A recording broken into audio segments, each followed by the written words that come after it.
exit 292. And then we're seeing that the rest of Stevenson is looking good. Eisenhower's looking great. And we are seeing that 94 going east and west are looking pretty good.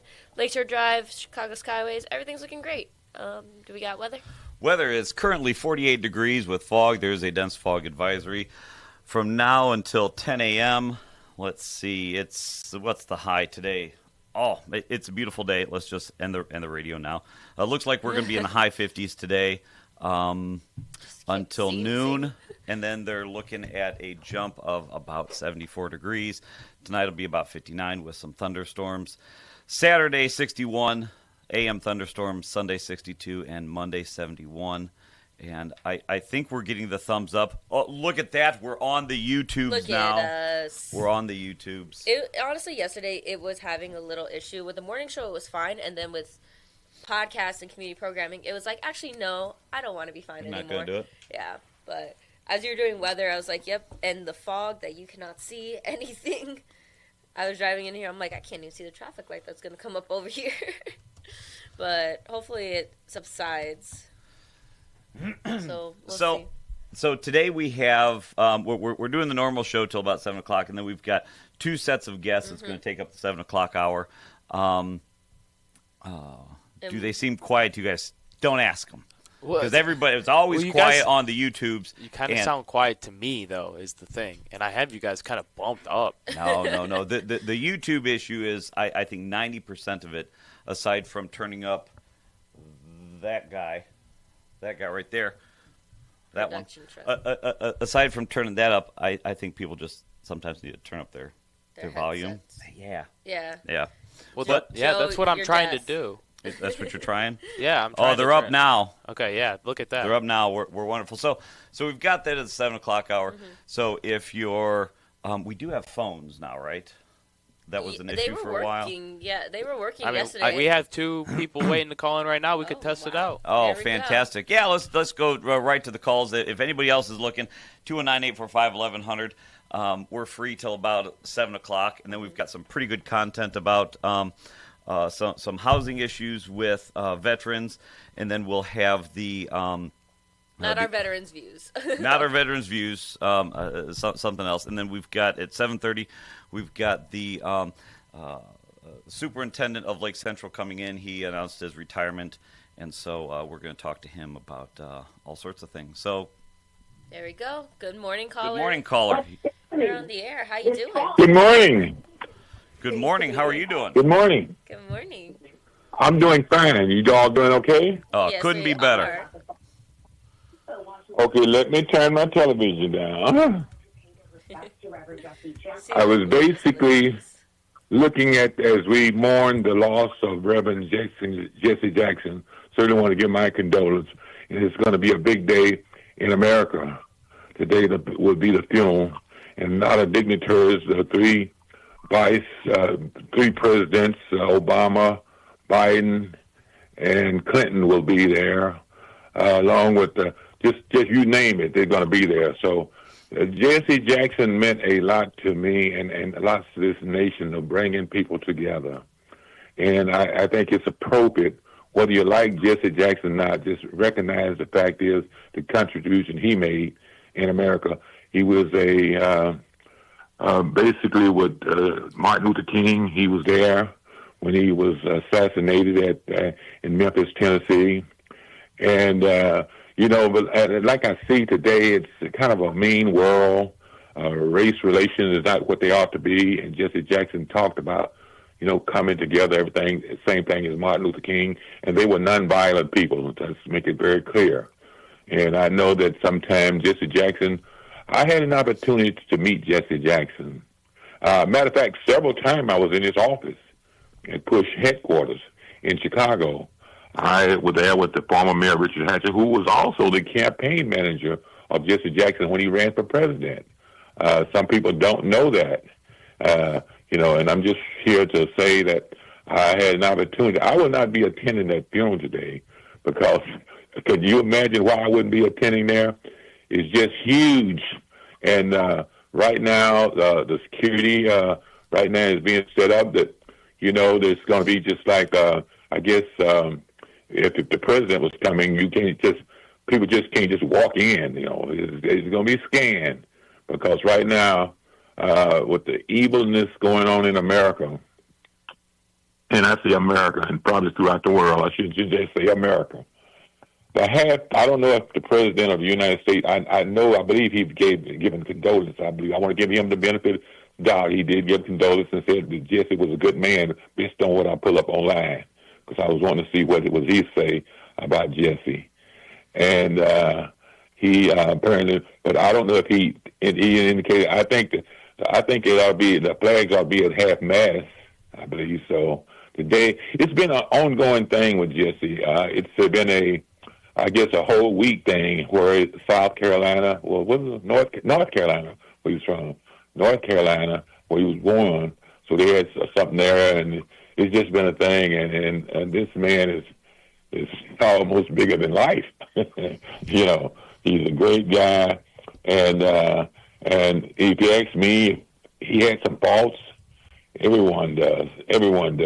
Well, and there's no perfect. To your point, who doesn't have faults?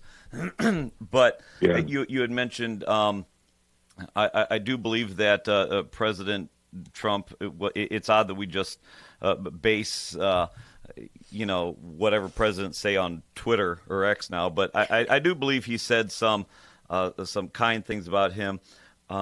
Whether you agreed with his politics, you didn't agree with his politics, whether you agreed with how he conducted himself or not, I don't think anybody can deny that he was, like you said, certainly a larger than life figure, and so I think it was. I think he passed. Was it 1 or 2 weeks ago? So I can see where there's almost 2 weeks ago. So it's a big thing. Yeah, there has been a lot of still going on, and it will be going on tomorrow. I think is the last day. But today is going to be a big day locally here in Chicago, because it's been. And then I had an opportunity. I went to Push headquarters, and me and one of Mayor Hatcher's, one of our good friends. He said, "Mr. Matlock," he said, "come on in. You can come in and sit at the table with us." And Jesse, it was like, "Can I?" Here I am. About 24, 25 years old, and I'm like, okay. And he just said, and he came here. He married Richard Gordon Hatcher. He was, being a minister, he married Richard Gordon Hatcher in Missouri. And so, like I say, I have a lot of fond memories of that guy. And to say I've touched and rubbed elbows with that guy was just tremendous to me, and it is a great loss. Like I say, I would love to go, but I can't stand that huge crowd. I can't. It's my understanding they already lining up in Chicago, and they shutting down everything, and then with the thing of who crazy people come through there, and I just don't think. But my love and my prayers are for his family, and condolences to his family. One of his sons is in Congress right now, Jonathan Jackson.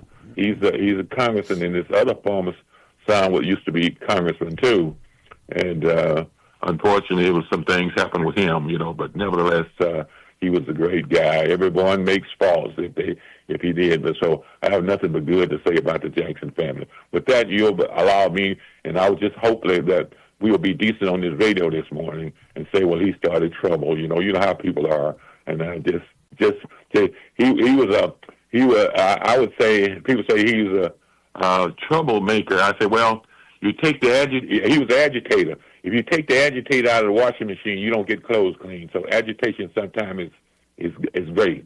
Okay? Well, that's a good line. Thank you for calling in. I appreciate it. Thank you so You much. have a wonderful weekend. It's going to be great. Joe, let's hop to the next caller. Good morning, caller. You are on the air. What's on your mind? Good morning. My hero. You know what? On this end, when you talk, it's all crumbled, so I'll just talk and let you go. My hero is Malcolm X. Malcolm X said the white liberal is the most dangerous thing to black America society. See, all my friends are dead, Bob. so I really don't care. And could you release that pee bag so Jed could pass this pee test? But I do want to talk about. Hey, I don't know. I do I want don't to know talk anything about that. Was great. You know what? That was a classic. But I do want to talk about. Yeah. See, you're all crumbled. I can't hear you. I do want to talk about. We've got another hero. The new DH secretary, Mark Wayne Mullen, is an MMA fighter, and he stood up to the Teamsters, Sean O'Brien, right there, and Bernie Sanders had to break it up. Sean O'Brien, the head of the Teamsters, like Hoffa used to be, was talking smack about Senator Mullen, and then Senator Mullen stood up and says, "You want to make me?" And then Bernie Sanders had to break it up. That's our new DH, Department of Home Security Secretary. And as you see, MX is pushing that in MX cartoons. And where you get all your region Mark Mullen has Hakeem Jeffries in a headlock. So I'll let you go with that. But, I really, really like Malcolm X. He was a real man, saying that the white liberal is the most dangerous thing to black America. I'll let you go. Thank you very much. Release that pee bag, will you? And don't let Jet in there. I got to go. All right. Have a good one. Thank you. We got any more? Nope, we're all good. Okay. Oh, look at that. Nobody wants to call in. Look at all you YouTubers. Pick up the phone. Pick up the phone. Pick up the phone. Call 219-845-1100. Put down your phone. Let's have a conversation. Because sometimes I sit here, and as callers are talking, I can multitask. I can listen to what they want to say. But especially you and I notice of the host, we have our laptops up, and we pay attention to the comment feed. We discuss back but and forth. but there could be this weird scenario where we just don't talk, and it's just a live video stream, like some weird Twitch or Discord, where we just sit there and talk with each other on the YouTube. So no, honestly, I'll listen to the callers, we'll watch the chats, and then Joe just sends me some funny text message. I'm like, you're gonna make me start laughing on air, and I can't do that. There is some of that. If you all know where to find us on the socials, send us something, try to bust us up on here. But so today I am representing. I was gonna say Protzman Panthers, where Protzman's the elementary school that Liam goes to. One where, like I said, later on today at 7:30, we're going to have the superintendent for Lake Central Schools on here, and so I'm just representing. And it's spelling day. Every Friday is spelling day. What words we got here? So also, while you're finding those guys, we have new chairs. We do. Great. So we are. I'm like, I can. Yeah, you got it. We're gonna have to tether her to the desk because she keeps flopping around. I sat down. I just woo. In the transition of moving to this studio, we're completely ditching the headsets. Now you may see some folks just because they're still comfortable with that, but we've got you'll see later on when we pan out if you're watching on the YouTubes. We got all new microphones in here. We're all wearing in-ear monitors. Yes, and I feel that'll help with. I don't know if you've ever caught onto it with, I think it's the producers that we catch on to it really fast because it's always in our ears, and it's not people's faults. They'll breathe and you can hear their breathing. I do that, especially because if you've noticed, I only ever wear one ear because I like it's this weird claustrophobia. But I notice sometimes that if I get real close, I can hear myself breathing, and I'm like, oh gosh. I mean, I've got my mute button here that works occasionally. There you go. We actually talked about that in class. For sports broadcasting, they're like, and sometimes they'll have a cough button, and then they ask, it's like, at WJOB, do you guys have a cough button? I'm like, actually, we do. Well, Bob has one. We have for one. whatever reason, the first of the YouTube is the best thing that ever happened to WJOB. Yeah. Well, I would say that, and Bob and Adrianna. Yeah. But no, sometime in January, and Joe, I suppose. Joe is here for the 6:06 a.m. start this morning. No, that's all. It's all right. It's honestly, YouTube is the best thing, but then also YouTube definitely has some fault points. It's a failure point, and so we were. Please. So for the YouTube folks that are watching and those listening, we were on air live talking, doing the show a few minutes, I think, before YouTube went live. So we'll blame the meta interwebs for that. But I do. I keep a cough button here. In January, I had strep throat, and then went from strep throat to bronchitis, and you just were going through it. Oh, it's been 2 months now. And the doctor said at the time, I didn't believe him. They said, oh, you're going to have this cough for about 2 or 3 months. And I said, no way, not possible. That's too long. And here we are, just shy of 2 months from when I first went to the doctor, and I'm much better. Knock on wood, I'm much better. Just like down but yeah, I don't know. I'm assuming people listening, it was irritating for them, but I know it was irritating for me. So I went out and I bought this little red button here that when I press it, it mutes me. And so I try as often when I feel a cough coming on, I do that, and it just works. Rush Limbaugh had a cough button, and so when we were back in the old studio. Yeah. I like to call it a little shoebox. Yeah, when we were back in the shoebox, this one is designed just to be on the floor. Yeah. So you would never see anything, and your leg is just. So for some folks, if you would watch my foot, I would hit it there every once in a while. Can you go back and good morning, region? No, okay. So someone on the YouTube asked if we could go back and repeat. Well, that was for our paid subscribers on the radio. If you'd like that, tune on to. The good morning, the very characterized, that just automatically make me think of Anchorman. Stay classy, San Diego. Stay classy, region. Did Joe? Did you give us the? Were you hanging 10? Hanging 10, we got hanging one. 10. Go ahead. Go ahead, caller. Good morning, caller. You are on the air. What's on your mind? What do you want to talk to us about? Yes, since I'm calling back, but since your line is kind of empty this morning, perhaps I want to talk about the Homeland Security person was fired, Christy Norm. So here's the thing. I don't know if she was necessarily fired. Yeah, she was demoted from where she was at, but then. She was fired from her position. Okay, she was fired from her position. She was. I think she was demoted. They're trying to play it off. Putting her in some. Yeah, actually, the mistake she made. All the money that she spent with ICE, and she said that Donald Trump was aware of it, and I think that pissed him off to know that all this money they done spent and the lawsuits is in. He had to get her. She was fired. Okay, she was fired from her position. Okay, she was demoted to a lower position. Okay, so I guess I said all along, this lady, how rude she was to the press.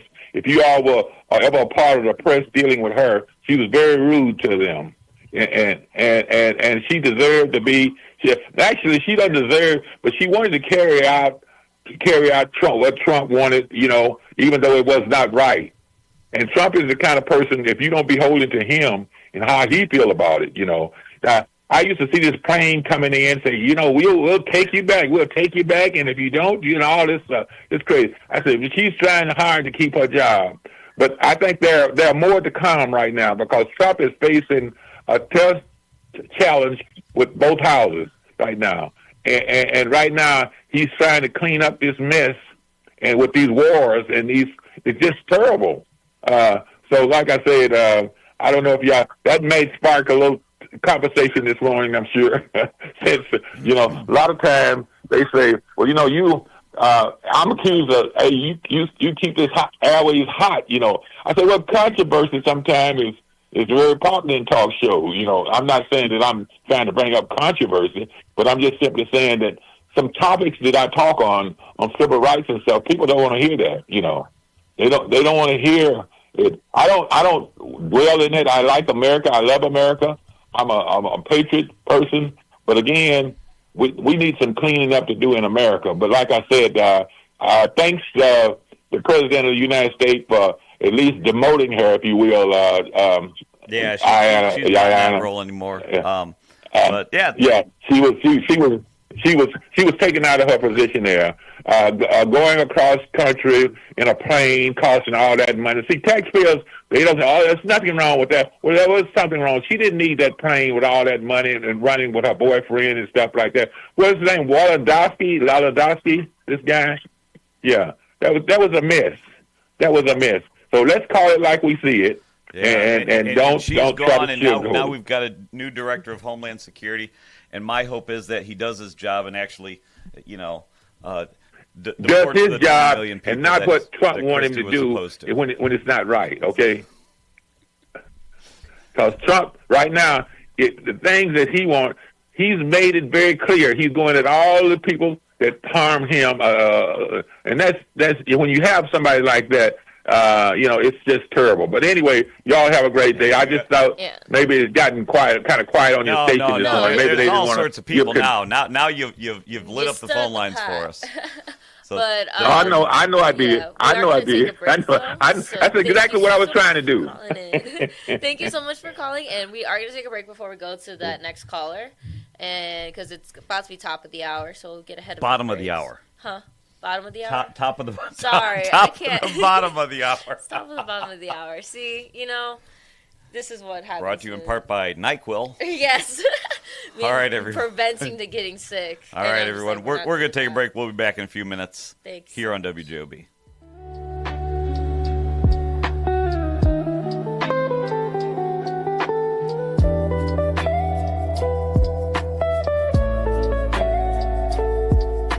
For over 100 years, Roofers Local 26 has been keeping Northwest Indiana dry and safe. Since 1919, our highly trained members have built a reputation for skills, safety, and reliability. With a 4-year apprenticeship and certifications in OSHA safety, first aid, and CPR, we deliver quality you can trust. When you need roofing done right, choose Roofers Local 26, protecting what matters most for over a century. For more information, visit www.roofers26.com. Yes. Ron, Can you hear me good now? hey Ron, can you hear me? Can you hear me? Yeah, I can hear you good. You can hear me?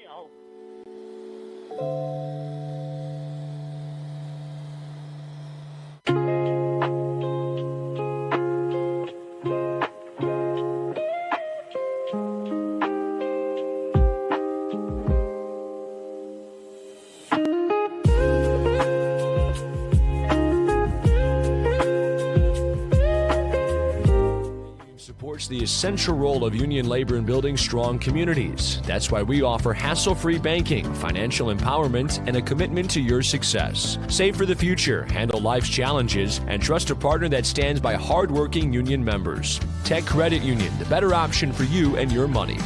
Visit techcu.org or call 800-276-8324. Tech Credit Union, supporting union families every step of the way.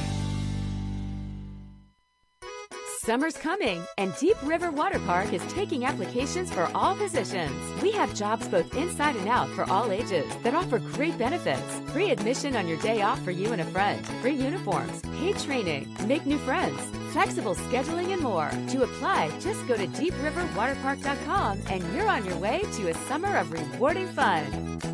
Deep River Water Park. It's simply splash-tastic. Introducing Powers Health, a health system with a new name and a strong legacy of caring for families in our community. One with a tradition of advanced specialized services and a vision for the future. One with a commitment to medical excellence and compassionate care. Everything we do, everything we believe, powers health.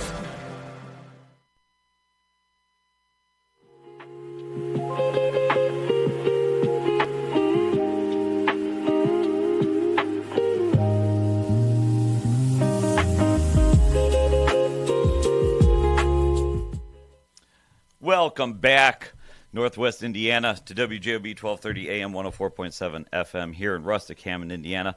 For the next half hour or so, give us a call at 219-845-1100 before we have about an hour's worth of all these guests, all sorts of guests, and I think it's going to be some really good interviews that we have.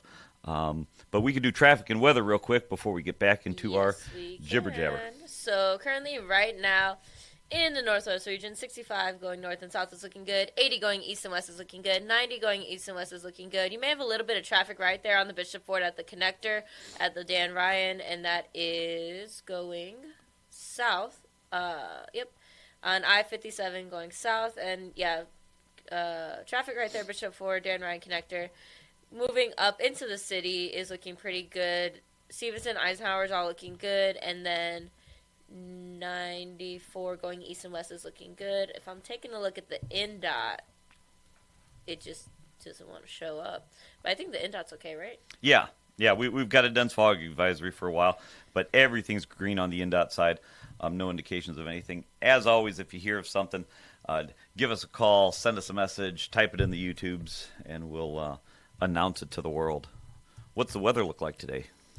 That's the clouds. Okay, so the weather Thick today. Clouds. I don't know. We'll see what they say. It's going to be today is March 6th. We're going to have a high. It's going to be March 6th today. Sorry. People are going to say that we got into the gummies. Yeah, well, no, it's just way too early for me.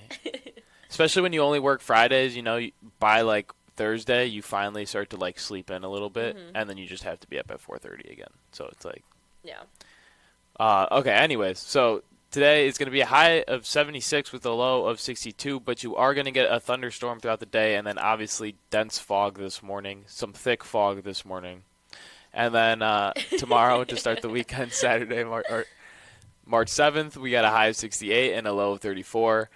Some showers in the morning, but it won't last throughout the day, so it'll just generally be a nice day. A little wind, and it's definitely going to be cloudy. But Sunday, however, Sunday is going to be a beautiful day with a high of 64. You're going to get mostly sun and just warm, breezy afternoon. It's going to be a great day. You're going to have the same on Monday. I'll leak that. I usually don't do Mondays. Ooh, spoiler alert. Spoiler, oh yep. Spoilers. What will the church say?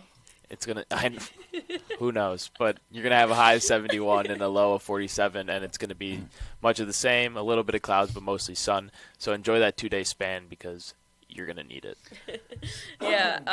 So, Adrianna, we were just talking on the break where all the good content happens is on the break. The last week of the month is spring break, so we are going to Disney. Fun. So I won't be here on the last Friday. We're going to do Magic Kingdom, Epcot, and Hollywood Studios.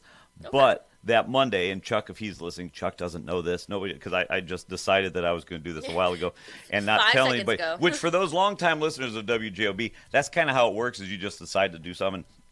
But that Monday, so I'm teasing a bit of the Money Show, probably like the 7:30 hour or so. I'm going to bring Liam in to do the weather. There we go. I know. He's a local celebrity. And in about an hour, we will talk about, we'll do our typical Friday hype for him to get out the door and get on the bus. And we will see if Joe is able to do some of the spelling words. Are they harder than last time? What do we have? Well, I don't want to give it away now. Yeah, don't give me time to look it up. Yeah, because Joe will be over there for the next hour trying to figure out how to find these on the Googles. Joe spelled Velociraptor. but yeah, so we'll see about 7:30 right before we bring on our second set of guests here. If Joe can do that's becoming a bit. Just at 7:30, people were asking, "Hey, does Liam have spelling today?" Yeah. And then we turned it into, "Can Joe do the spelling words of a fourth grader?" And Joe, are you smarter than a fourth grader? And arguable. Yeah, arguable. Yeah. And so what was the first satellite? I don't know. Okay. Well, actually, wait. Can I talk about a little? Yes. Wait, did I tell? So I had. I actually don't know. Okay, so I had an interview with Fox News yesterday, and it was for a producer position, right? But they were asking me all of this stuff about like politics and like they're like, do you follow the news anchors of Fox? Oh my gosh, I was so ill prepared. Like I'm talking like They asked me the name of the lady of the press. Why am I just blanking on the name? I was thinking about this Press earlier. secretary? Yes, the press secretary. They were asking me Chrissy for. Nome? Yeah, but they're asking me for. Wrong one. Yeah. Sorry. They're asking me for her name, and I didn't even know that. I didn't even know the answer in the her. I didn't even know her position, let alone her name. As they're listening right now, they're like, nope, Nope. not gonna happen. Well, I'll be straight up with everyone. You know, I learned a lot from that interview experience. You're like, I do sports. Yeah. Can I come to the Big Ten?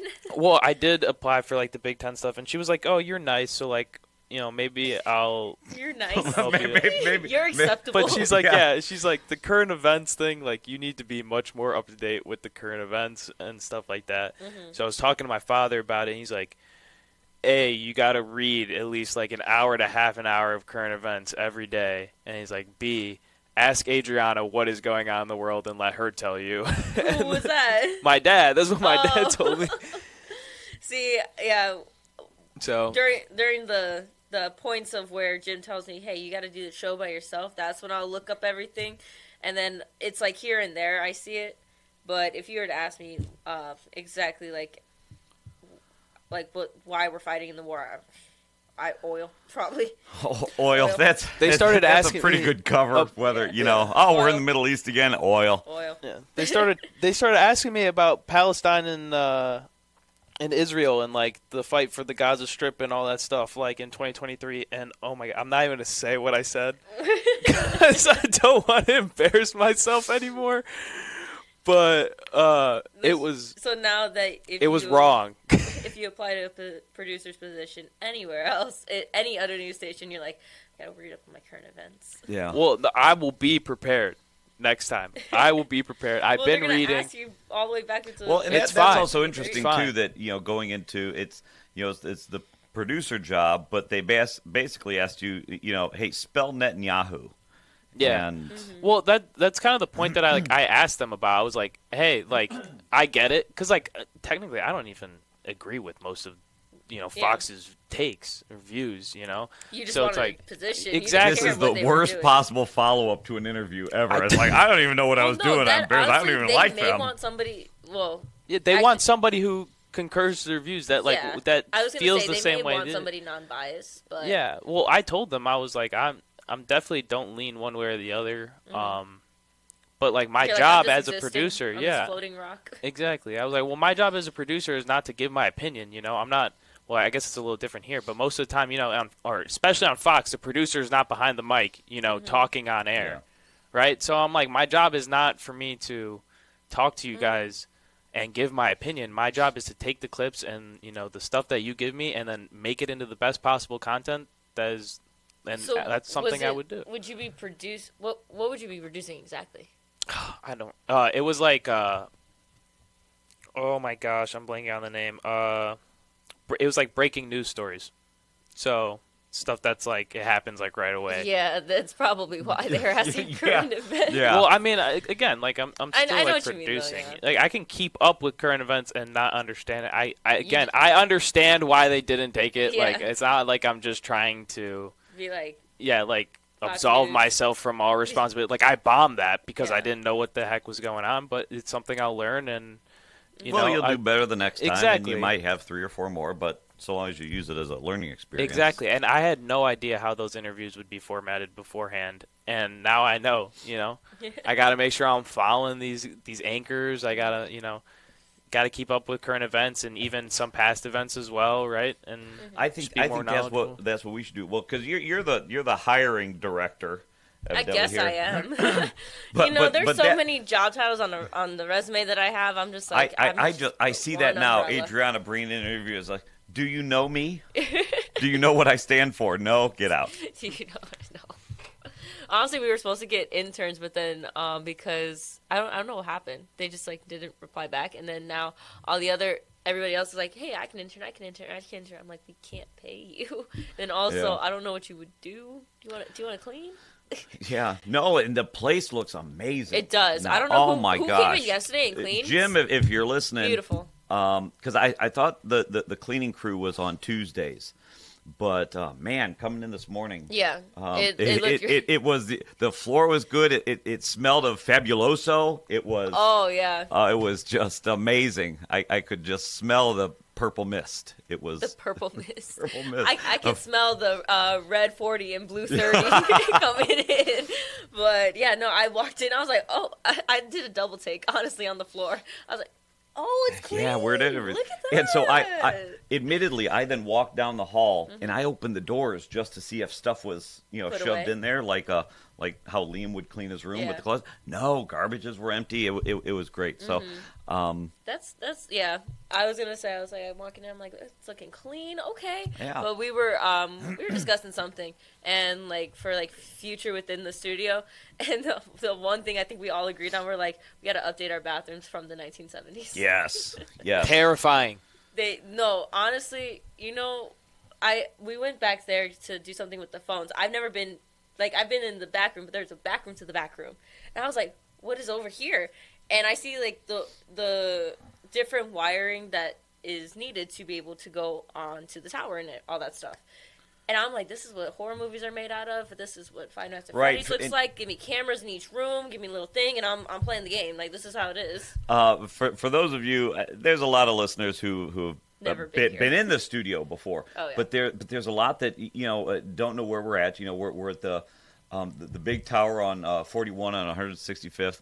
We're in the building right under it. That's been here for, I'm going to say, 70 years. It's a bunker. I think it's a double cinder block wall, and to speak to it being outdated, I mean, WJOB was at Purdue for what, 10, 12, maybe 15 years, however long it was. So the building really sat empty for quite some time. And but yeah, there are some, aside from it being haunted, we know it's haunted. Aside from that, I'm telling you. It could also be a spooky building. If I go ahead, the bathrooms in the men's bathroom.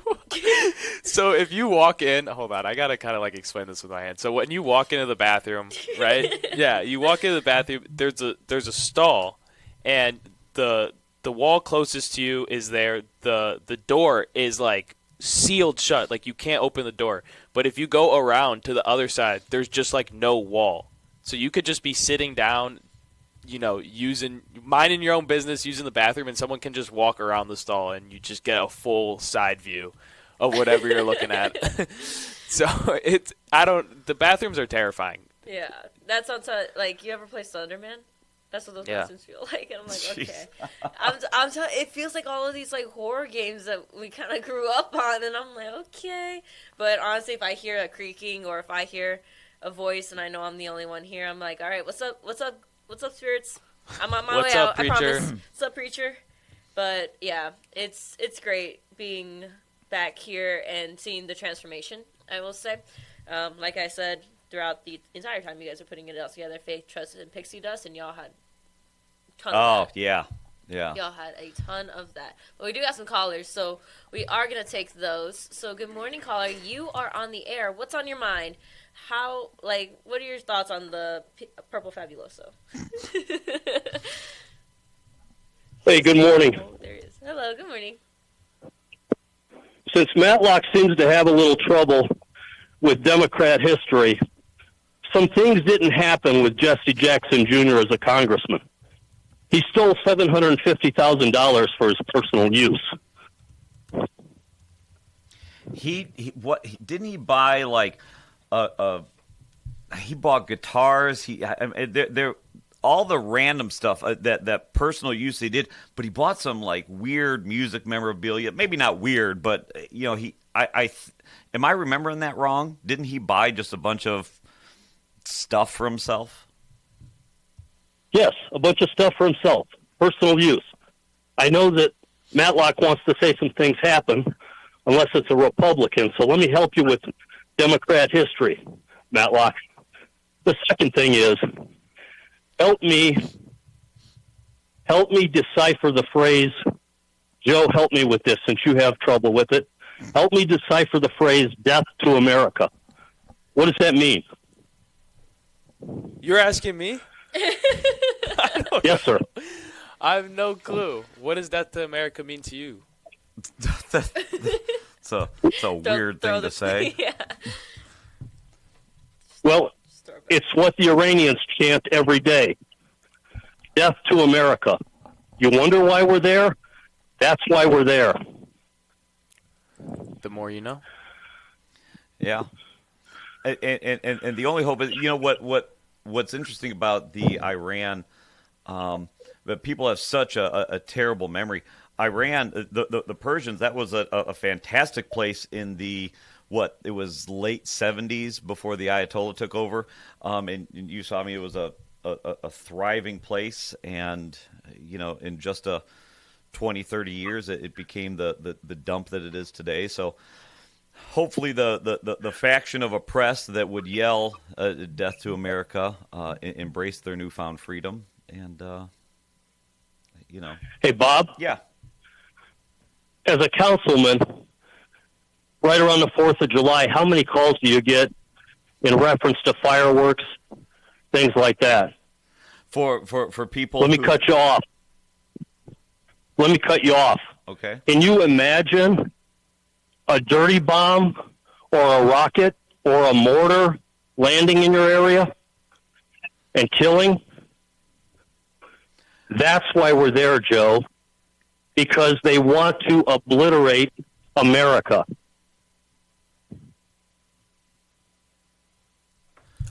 I don't have any response for that. Just like, okay, thank you so much. Joe sitting in stun there. Yeah, I mean that's the whole ideology over there that we're fighting for, or fighting against rather, is that idea. There's some folks that like to be isolationists, but when we live in a world where I forget even where I heard this phrase, but it was where you can build a bomb in your country and bring it to my country. What you do in your country very much concerns us, and that's why we have that intervention. Don't forget. Vote for Jed? Don't forget. Oh, I thought you said vote for Jed. I thought that was an odd thing. No, Bob, don't forget the men and women in our military over the years that if their blood has been shed because of the Iranians spreading terror all over the world with car bombs, IEDs on the side of the road, in hotels. And Adrianna, they don't just kill military members. They don't care about civilians that are involved in it as well. That's why we're there. All right, thank you very much. So much I think we've got one more. Hey, you have a good weekend. And what I do is we switch to the next caller to talk about the news and Joe's. We don't have another caller, so I'm going to keep talking here. Joe talking about being up on the news. I used to pay so much attention to the news, to the point where my mom would always end up saying, hey, I don't watch the news, Bob, because you do, and you could just give me the rundown of what's going on. And I would say sometime during Trump won, I stopped watching the news. Okay. All news, I gave up on it. It was so ugly and biased. You really couldn't listen to, at the time, you couldn't listen to CNN or MSNBC or even Fox News. You couldn't listen to these because it was very much, I'm just going to tell you whatever color my party is parroting. And so I gave up the news, and I've never been happier. I do get most of my news now, and I've said this before, through social media. If I see something trending, it's then worth some investigating. I feel that's how at least our generation looks at it too, because we get told constantly that so many news sources aren't reliable because they're not going to tell the whole story. Like you said, they're going to tell whatever story their party is like, yep, this is what we're going to say. So, and I would say maybe 75 of it is the truth, but there's that other 25% that is very biased. Well, and I mean, a good example are the callers that we had today talking about Jesse Jackson and his son. You can have two different viewpoints on his contributions to American history. And the problem is, if you turn on to MSNBC, you're going to get one view. If you turn on Fox, you're going to get another view. And I think the issue is the truth is probably somewhere in between or a combination of both. And most people aren't doing their due diligence to turn the channel and hear the other side. Is everybody perfect? No. But you really have to be well informed. It's these one-sided, these single-source voters that just get their news from one place. At some point, they're going to be woefully misinformed. Yeah, and how you're saying, like, social media and all that, like writing papers and like we quote news sources. It's like, okay, you can quote this news source, you can quote this news source. There's a lot of people that have taken upon themselves to become news anchors of social media, and you fact check them opposed to the other news sources, and you see everybody has their differences. Everybody has their sorry, Joe, I got you. You don't have to turn my mic up. I got you. We'll get used to it. Sorry, let me scoot up real quick. Yeah, like they have their differences, they have their opinions. I don't know if I've seen one that is completely non-biased. I think there's one guy, I've seen him on TikTok, and he says both sides. He says the Democratic and he says the Republican side of what each one thinks. And it's really interesting to see both, where it's just like, well, this is bad because of this. It's like, well, this is bad because of this. And there's never really a middle ground. And I'm like, that's a little interesting. Maybe if they're like, they'll agree to disagree on a lot of things. And looking at that, I was just like, okay.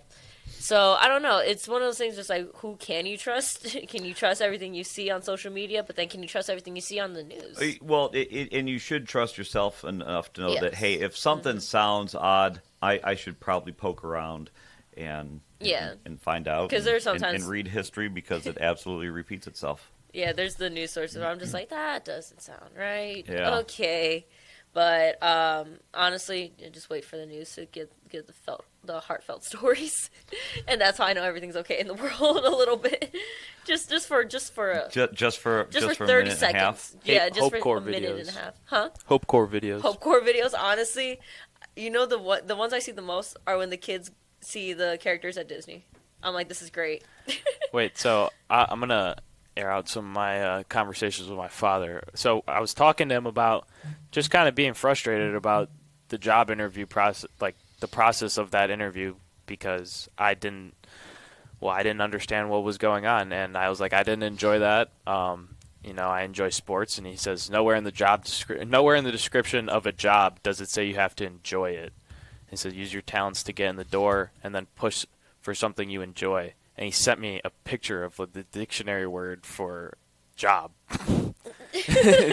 And then that's a nice motivational thing. Yeah, and I said, I don't even know like what I'm supposed to be learning. They didn't ask me just about current events. Like I don't know what I'm supposed to be learning, what I'm supposed to like. I was gonna say, remember. Did they tell you like, okay, have you used this software? Have you used this? It was literally strictly like the only things that they asked me about were about like current events. I would think they'd ask at the end of the interview. Right, or because it's about my ability to produce. But anyways, so this is the part that I wanted to share. Really is so I asked him. I was like, how do I know what I'm supposed to be remembering?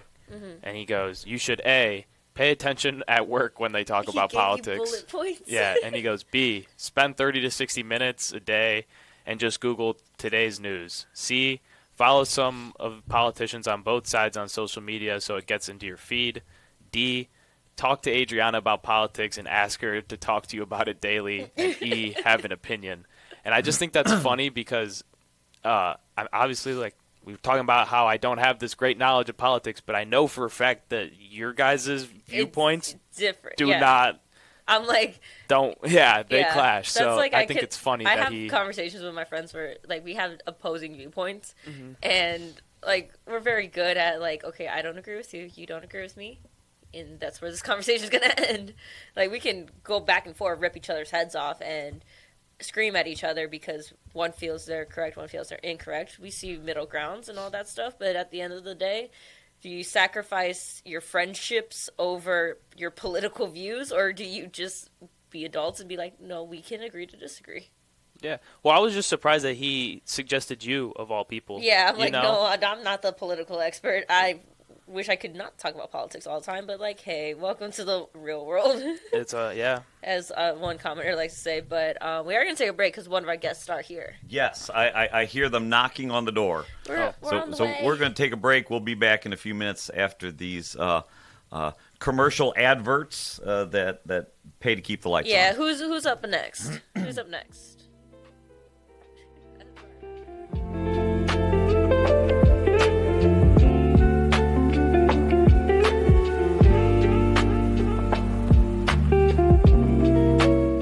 Life's biggest challenges don't come with a warning. When legal issues arise, whether it's a car accident, personal injury, criminal charge, or representing you before municipal boards, you need a trusted advocate on your side. At Westland & Bennett, we listen first because your story matters. We provide strategic, personalized legal solutions to protect your rights, your freedom, and your future. Peace of mind starts with a conversation. Call 219-440-7550 today for a free consultation.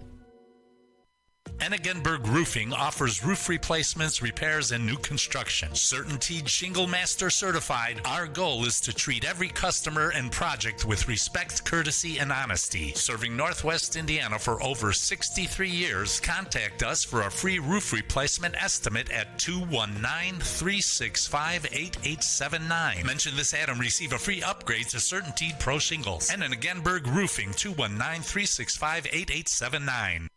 Do you like to work with your hands, creating something from nothing? Then think about Laborers Local 41. You'll get 432 hours of apprenticeship training, all while earning a wage with benefits and incurring no student debt. You'll travel to different job sites, learn tons of skills, and in a lot of cases, be the first one on and the last one off a job site. It all starts at laborers41.com. Are you sausage curious? Who's ready for Polish? Big Frank Sausage has the very best Polish food in the region. You had a mouthful of Big Frank sausage? We have a full bar, dine-in, carry-out, delivery, and catering available. I've had a mouthful of Big Frank sausage.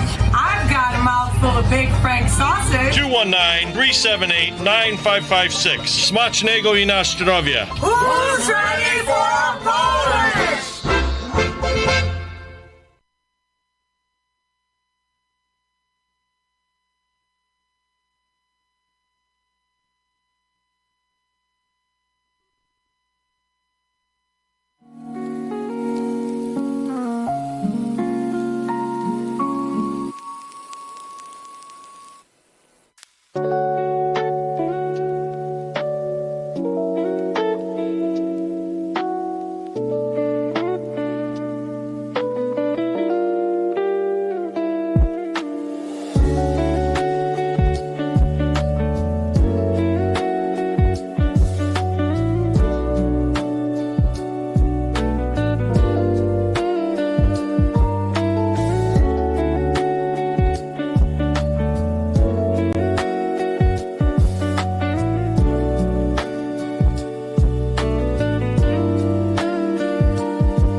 Welcome back, Northwest Indiana. You are listening to WJOB 1230 AM 104.7 FM in Rustic, Hammond, Indiana. This is Region Rundown with Bob and Adrianna. We will do a quick run-through of the traffic and the weather, and by we, I mean not me. So currently right now at this, we're seeing here in the region that 65 going north and south is looking good, 80 going east and west is looking good, 90 going east and west is looking good, Chicago Skyway, toll roads are looking great, Lakeshore Drive is looking good. You have a bit of traffic right there on the Bishop Ford at the connector by the Dan Ryan headed into the city. And as you get further into the city, it's looking pretty okay. So we have Stevenson going north is a bit slow in traffic right there by South Central Avenue. Going south is looking okay. Eisenhower going east and west, you're just going to have a little bit of traffic here and there. And then 94 going east and west is looking pretty good, except when you get into that Rosemont area by the airport, you're going to have a little bit of traffic there. Taking a look at our NDOT, everything is looking good. Everything's green. Yeah, no traffic on there. Joe, what are we looking at for the weather? Okay, so today it'll be a little bit of a gloomy one, but it will be warm nonetheless. It will be a high of 76 with a low of 62. But like I said, that you're going to have a thunderstorm later in the day. And then we had some dense fog this morning, as well as some more to come back tonight, heading into tomorrow morning as well. Saturday, it's going to be a high of 68 and a low of 34. Should have some morning showers. Other than that, it'll simply just be cloudy. And then Sunday, you will have a high of 64, but the sun will finally come out, and it'll be warm and a little breezy in the afternoon, but very nice nonetheless. And that is your weather for the week. There we go. So before we introduce our guests, we are just going to give a quick little rundown about what we're going to talk about today. So I'm just going to read this part right here, and I feel that's going to give us a good little rundown of it. So, ready to own your first home? Join us for our first-time home buyer seminar. We are breaking down mortgages, market trends, qualifications, down payment assistance, grants, VA financing, and so much more. Don't miss your chance to get the knowledge and the advantage you need to buy with confidence. So today, joining us here, we have Mercedes Pomales. How are you today? Good. How about yourself? I'm doing well. So talk to us today about what's going on. What is this event that is happening on Saturday, March 14th? Yep, both of these are happening then. Great. Well, so like you stated, my name is Mercedes Pomales. I'm with New Chapter Real Estate along with Cross Country Mortgage. So I'm both a realtor and a mortgage loan officer. Along with myself and my husband, Jeremiah Pomales, we have a passion of helping veterans. So hence, we decided to see if we could bite off more than we could chew and have two events in one. We have a first-time home buyer event from 11 to 12, so basically 11 a.m. on Saturday, March 14th. Mm-hmm. That's going to give a rundown, just like you stated, of all the different programs, market trends, because, of course, you know, so many things are changing right now. With guidelines, a lot of people don't quite know how to go about purchasing their first home. Some people think it's kind of like a credit card. You just kind of, get it right away. You get it, and then you just pay off the debt. Exactly. And where it's different, a lot of people don't understand, you need to have that credit beforehand. You have to have a pre-approval. You have to have a little bit of money in the bank, things like that. Or what programs, grants, or things are out there for them and the types of financing. So we want to go ahead and go through all that. Not only that, we're going to have a bunch of sponsors there who help people who might think they can never get a home because of their credit. They basically do credit repair. We have a title company. We have an attorney that'll be able to go over legal things. I'm insurance people. We have the actual lender, my lending team that'll be there to help people with pre-approval. And then, of course, I'll explain that home loan process. In the back, because, of course, we had this lovely flyer that I gave you guys. This is like... I love this. I was just like, yes, front and back, and then also I love the material of this paper.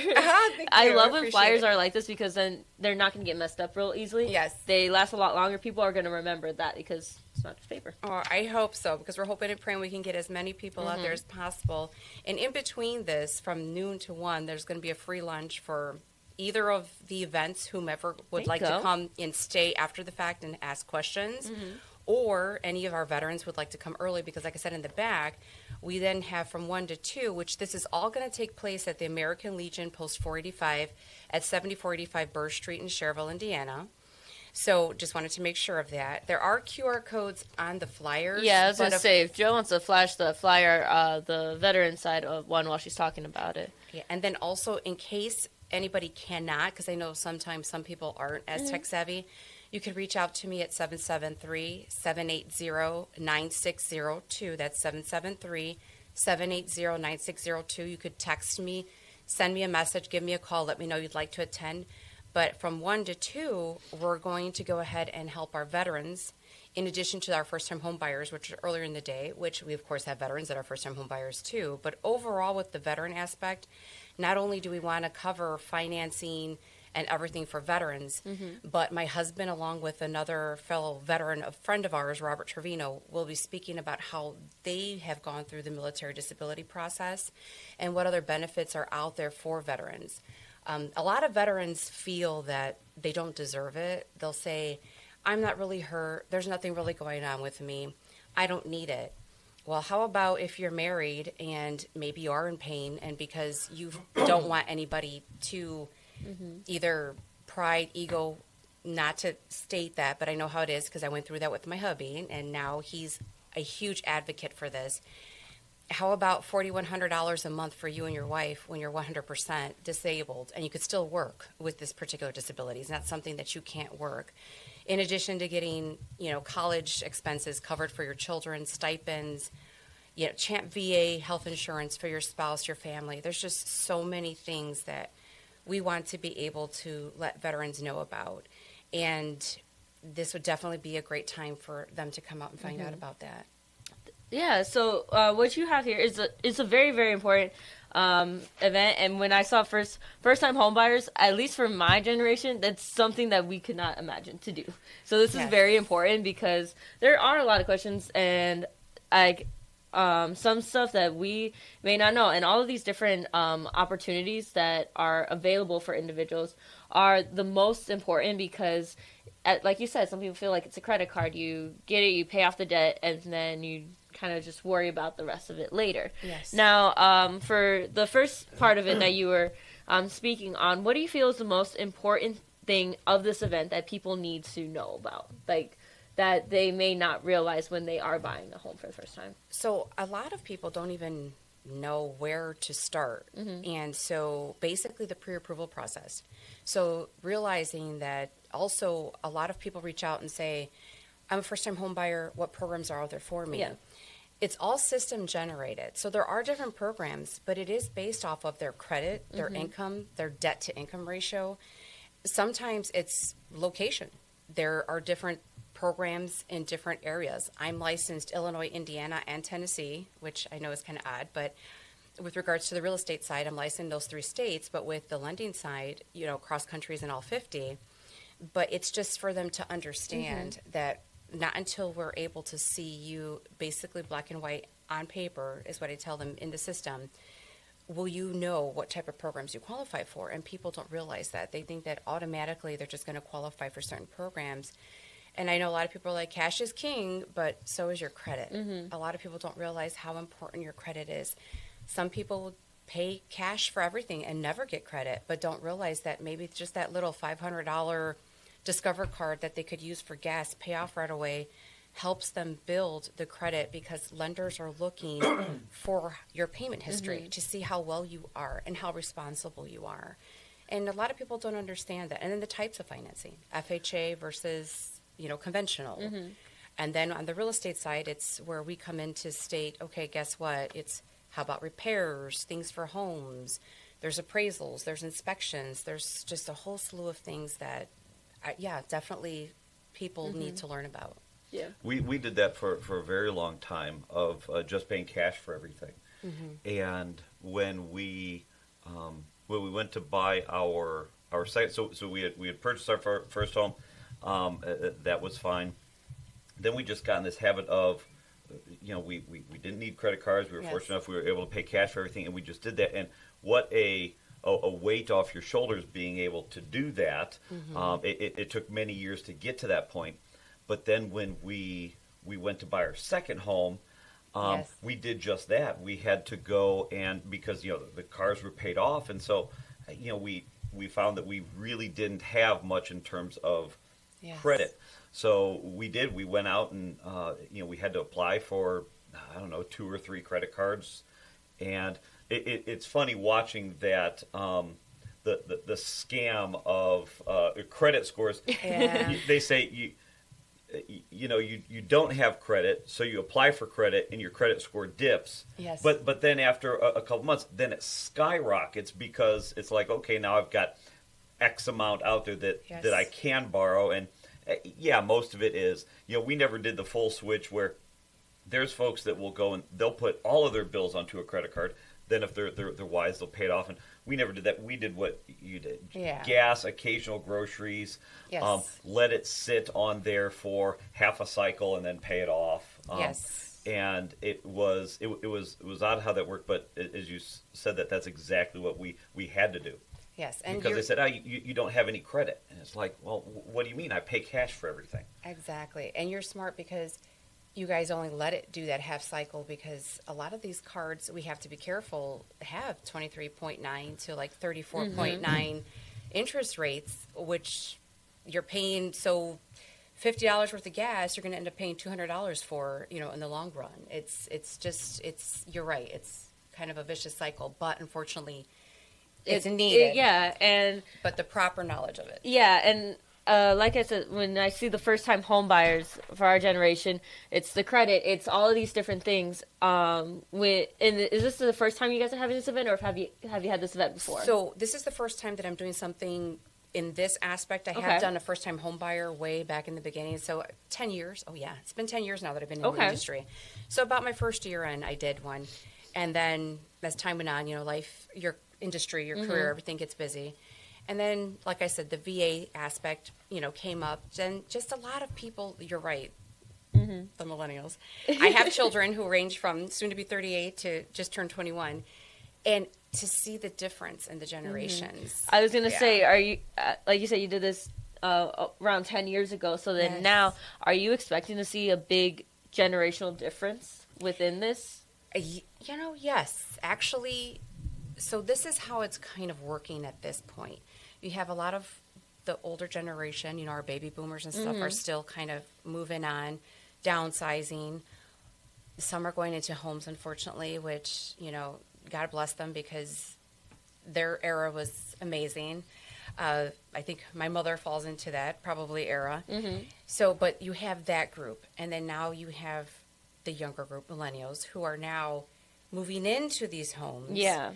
Who, some of them are savvy with regards to finances, and a lot of them don't quite have that knowledge of where do I start and where do I go. So I think it's a little bit of a combo of the older and the newer because of the fact that we have that, it's kind of like coming in and, taking over, and our older generation, going on to be with their family and so forth. Okay.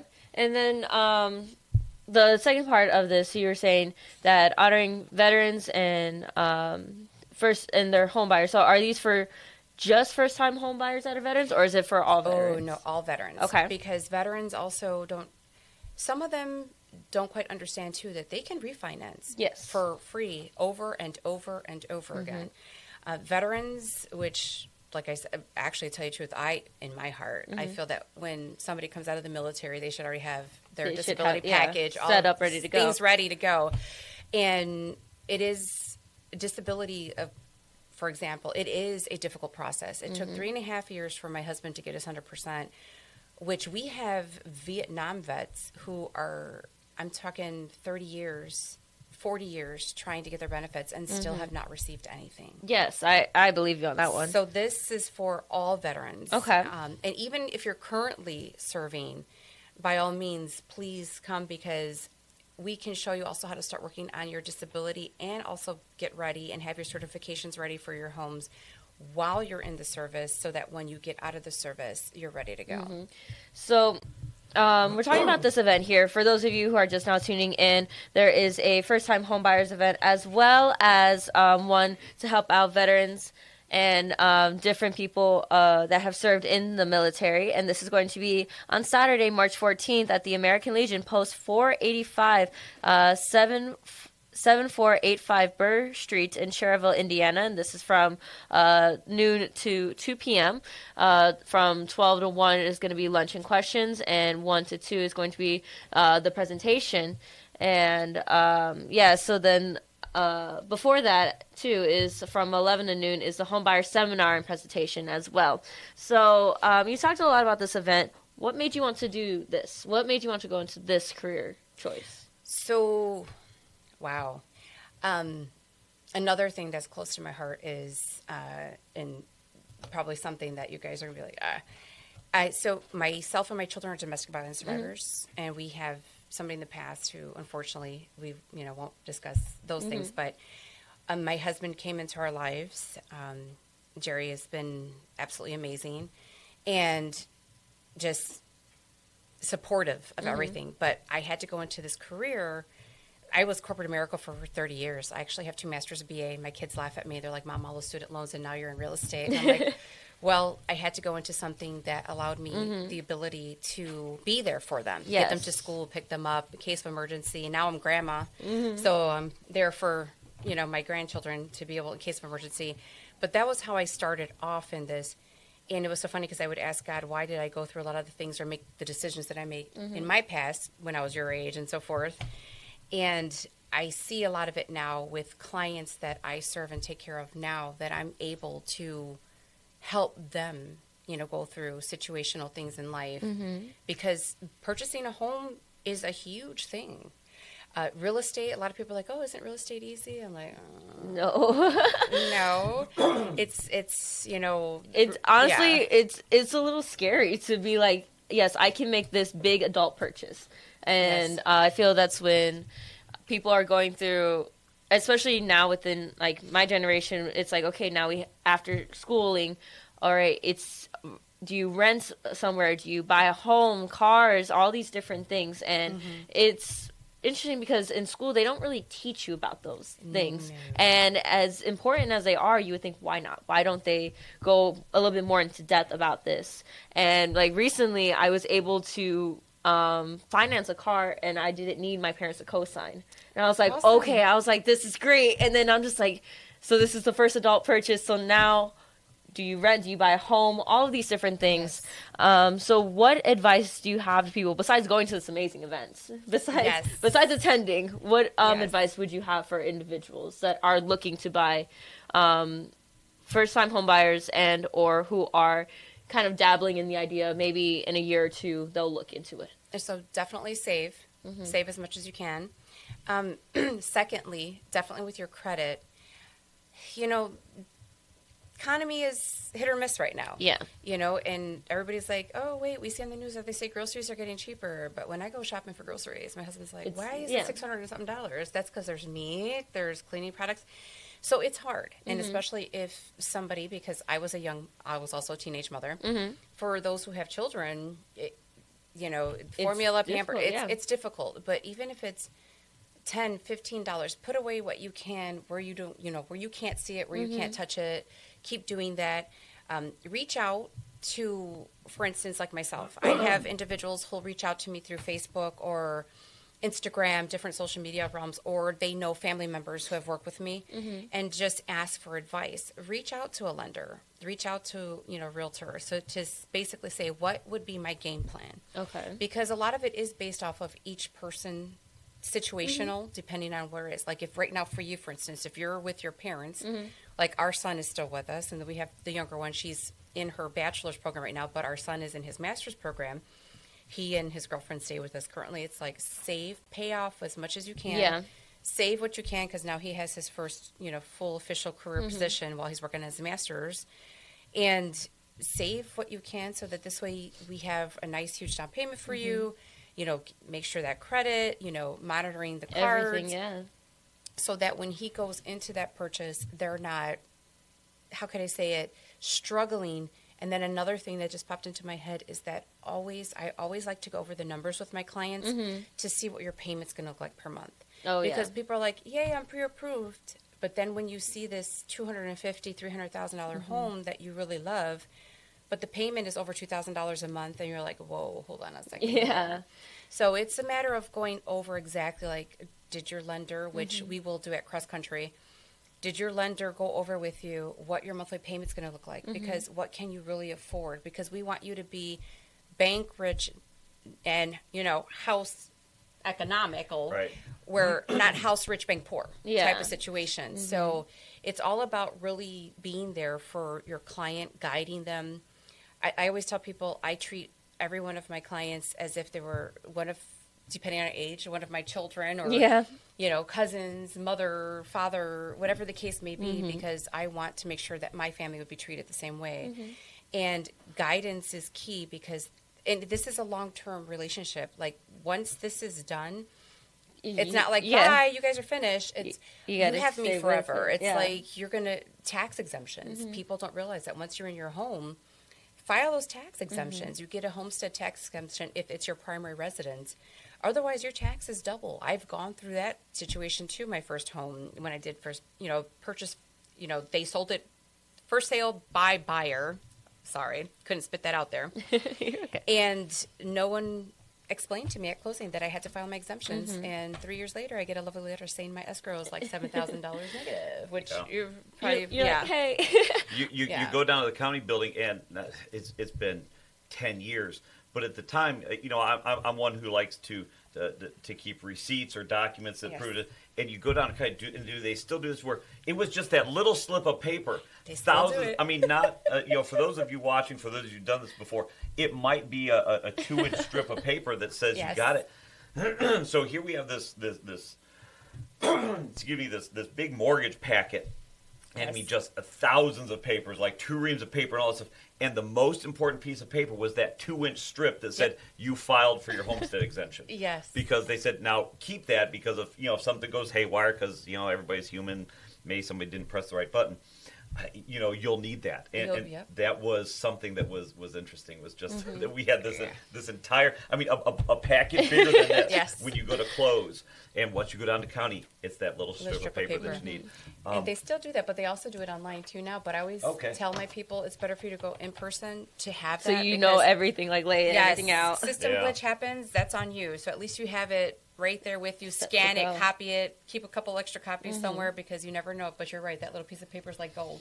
Right. One last thing I did want to mention on my part. We had talked about the various veterans resources, and I think anecdotally you had mentioned, we hear this oftentimes, that oftentimes veterans, for one, I've never served, so this is all second and third hand knowledge for me, that sometimes it's difficult getting these benefits. But we also hear a lot that some veterans, they don't want to do that. They say, no, I don't need that. As someone who has never served, but is a patriot, pays taxes and supports those, from folks like myself, and I have to think a vast majority, the stigma shouldn't come from us. I would never once think, oh, there's a veteran. Absolutely not. Exactly. I want them to, whether it's the educational benefits, the medical benefits, the various disability benefits, absolutely. You gave of yourself and your time for this country. Part of that agreement is not just for that period of time that you are serving, but it is a lifelong commitment that then we as a country say, because you did this for us, we have your back on these things.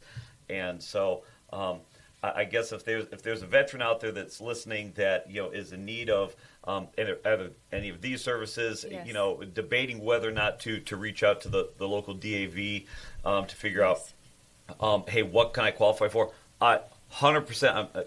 Go figure out and get everything that you have coming to you, because in my estimation, you've more than earned it. Yeah, and I was going to say, we can put this on for Veterans Views as well. We have a show at 9 o'clock, and they shout out a bunch of different events that are going on. So we will definitely give this to them, and they'll talk about this at the 9 o'clock hour as well. So that way we'll get some more exposure for this event that's happening next week. I greatly appreciate it. And again, just in case, because I know on the flyer itself, it has the QR code for the RSVP, but definitely I know that might be hard for some people. So again, you can reach me at 773-780-9602, 773-780-9602. Send me a quick text with your name, your email, and your phone number, or give me a call if you have any questions, concerns.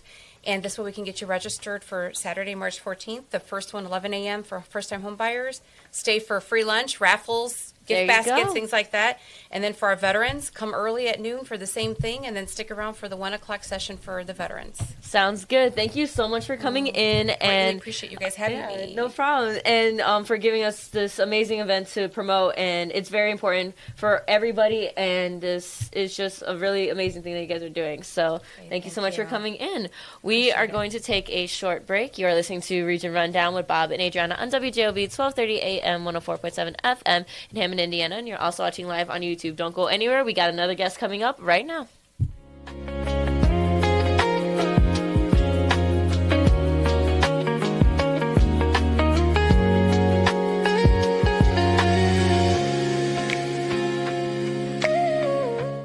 It's the simplest expression. The smallest thing that changes everything. A smile. So easy. A smile lights it up. Apologizes. And welcomes unconditionally. Because the shortest distance between two people is a smile. Thank you. Strag and Van Til, where making life easier starts with a smile. IBEW Local 697 electrical contractors bring the highest standard of electrical work to Lake County homes, schools, and businesses. From everyday fixes to once-in-a-lifetime builds, we don't just get the job done, we get it done right and up to the highest safety standards. When you need electrical work, hire the professionals who power Indiana. Powering Indiana, Lake County, bringing excellence to the job, creating a brighter future for our community. It's the simplest expression. The smallest thing that changes everything. A smile. So easy. A smile lights it up. Apologizes. And welcomes unconditionally. Because the shortest distance between two people is a smile. Thank you. Strag and Van Til, where making life easier starts with a smile. Ogren Insurance, Hammond's oldest family-owned independent insurance agency, now in its third generation providing clients in the Chicago area with products from quality insurance companies to handle your every need. Regardless of driving history, Ogren Insurance can find the right coverage for you at competitive prices. To learn more about the insurance solutions and services we offer throughout Indiana, Illinois, and Michigan, call 219-933-0076 or visit our website, ogreninsurance.com. We're located at 6929 Homan Avenue in Hammond, Indiana. Do business locally with someone you know and trust.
Welcome back, Northwest Indiana. You are listening to WJOB 1230 AM 104.7 FM and watching live. It's been a morning. It's been a morning. It's been a morning. Watching live on the YouTubes here in rustic Hammond, Indiana. We're going to do traffic and weather real quick, but then we've got to get to the most important thing on Fridays, as all of our YouTube commenters know. Yes, we're going to send Liam off with his some spelling words. There we go. All right, so let's take a look at Joe's text messages come on my thing, and it's really funny. So we're going to take a look at traffic. 65 going north and south is looking good. 80 going east and west is looking good. 90 going east and west is looking good. Chicago Skyway, Lakeshore Drive is looking great. We do have a bit of traffic right there at the connector, the Dan Ryan Bishop Ford happening, and also an accident on the Dan Ryan. Left lane is blocked. I-94 west before 87th Street, exit 61B. That was reported and updated about 9 minutes ago, so you may have a bit of traffic up in that area. And then right as you get to downtown area on 94 West, you're seeing a bit of heavy traffic. Stevenson going north right there on Cicero Avenue is where you're going to get the majority of your traffic, but it's going south is looking pretty good. Eisenhower going east and west is looking a bit heavy in traffic, but stop and go there.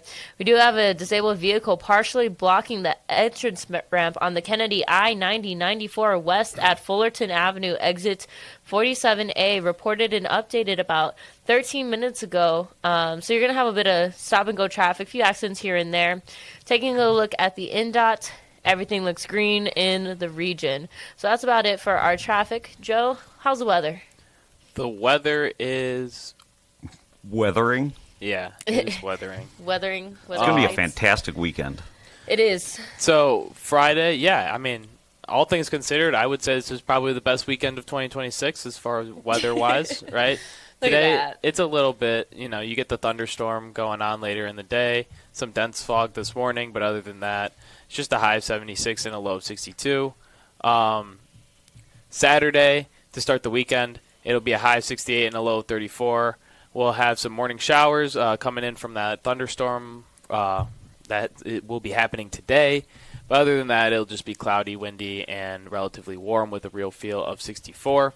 And then Sunday, again, this is where it really gets good. It's going to be a high of 64, but the sun will come out, and it'll be breezy but warm in the afternoon with a real feel of 60. And that is your weather for the week. Hey, Joe, I just got a note from one of our most important listeners. The placard's still up on the YouTubes. It's because it's delayed. Okay. You guys, it's not up anymore.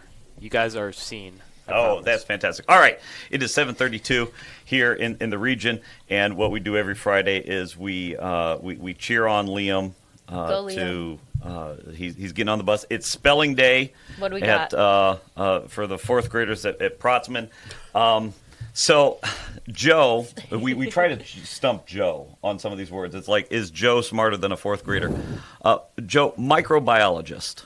Microbiologist? All right. No, wait. This one is going to be easy, I think. All right, micro, MICROBIOLOGIST. Great job. One more, biodegradable. Joe, okay. We were both confident. I'm not confident with you anymore. BIODEGRADABLE. Good job, Joe. You get 10 points from the elementary school for Joe today. Nah. Oh, man. Spelling. You're the man. Exactly. Don't ask me about current. Liam's probably got more current event knowledge than I do. He probably does. So it's 7:30 here on 7:33 here on WJOB in the region. Our next guest is Larry Veracco, the superintendent of Lake Central School Corporation. I had reached out to him not too long ago. He made the announcement that he was going to be retiring from that position. They named a new superintendent. So I thought this would be a great opportunity to bring him on and just ask him a couple questions about his tenure and what it was like being in that role in Lake Central Schools. I can't imagine that it was always easy, but there's leading that many employees, that many students, and really, Lake Central is, as much as we get callers in here about Munster, Andrean, and Bishop Knoll, I will say that Lake Central is the best. So, send your letters and your comments, but Lake Central is the best. And doing that could not have been an easy task all the time. You were there for, I believe it was 12, 16 years. Am I? Yeah, this is my 16th year in the superintendency, but I've been at Lake Central for 32 out of my 33 years in education. So, yeah, I've got some roots at LC. And if we look at the if we look at the world over those last 16 years, there has been so much ups and downs. As you look back on your 16 years as in the superintendent role, what moments are you most proud of in your tenure?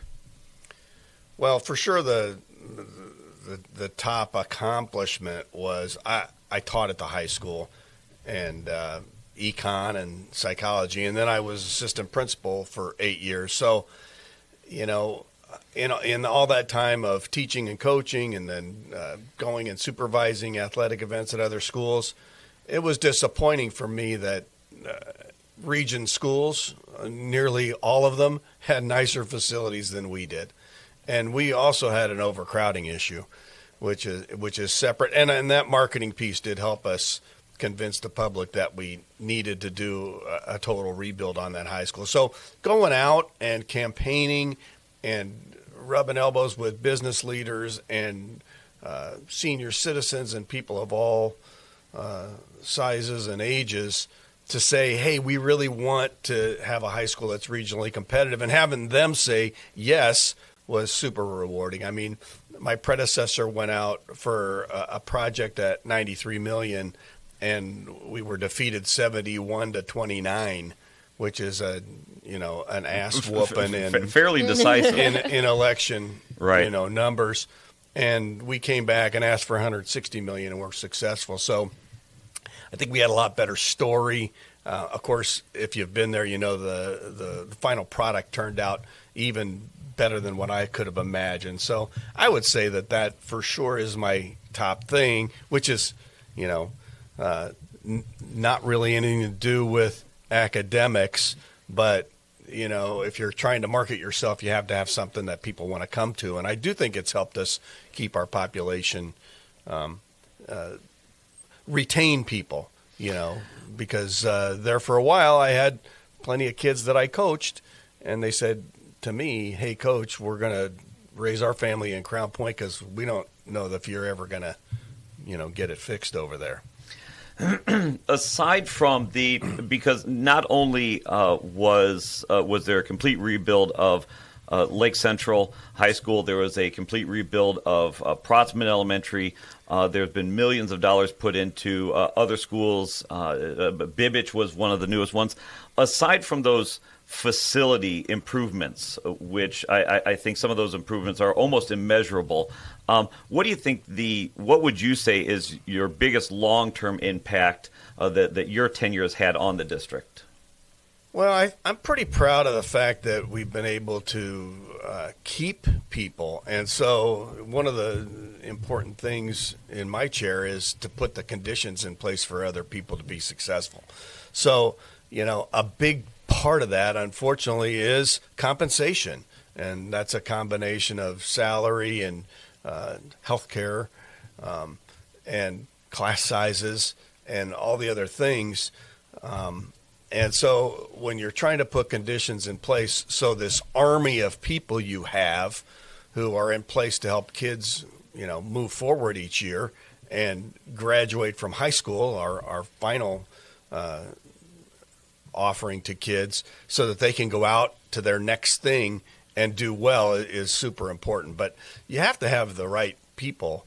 I mean, the organization is a large group of high-quality leaders and an unbelievable number of teachers who are dedicated to the kids that they get in front of every day and perform and teach and make sure that they are expanding their horizons.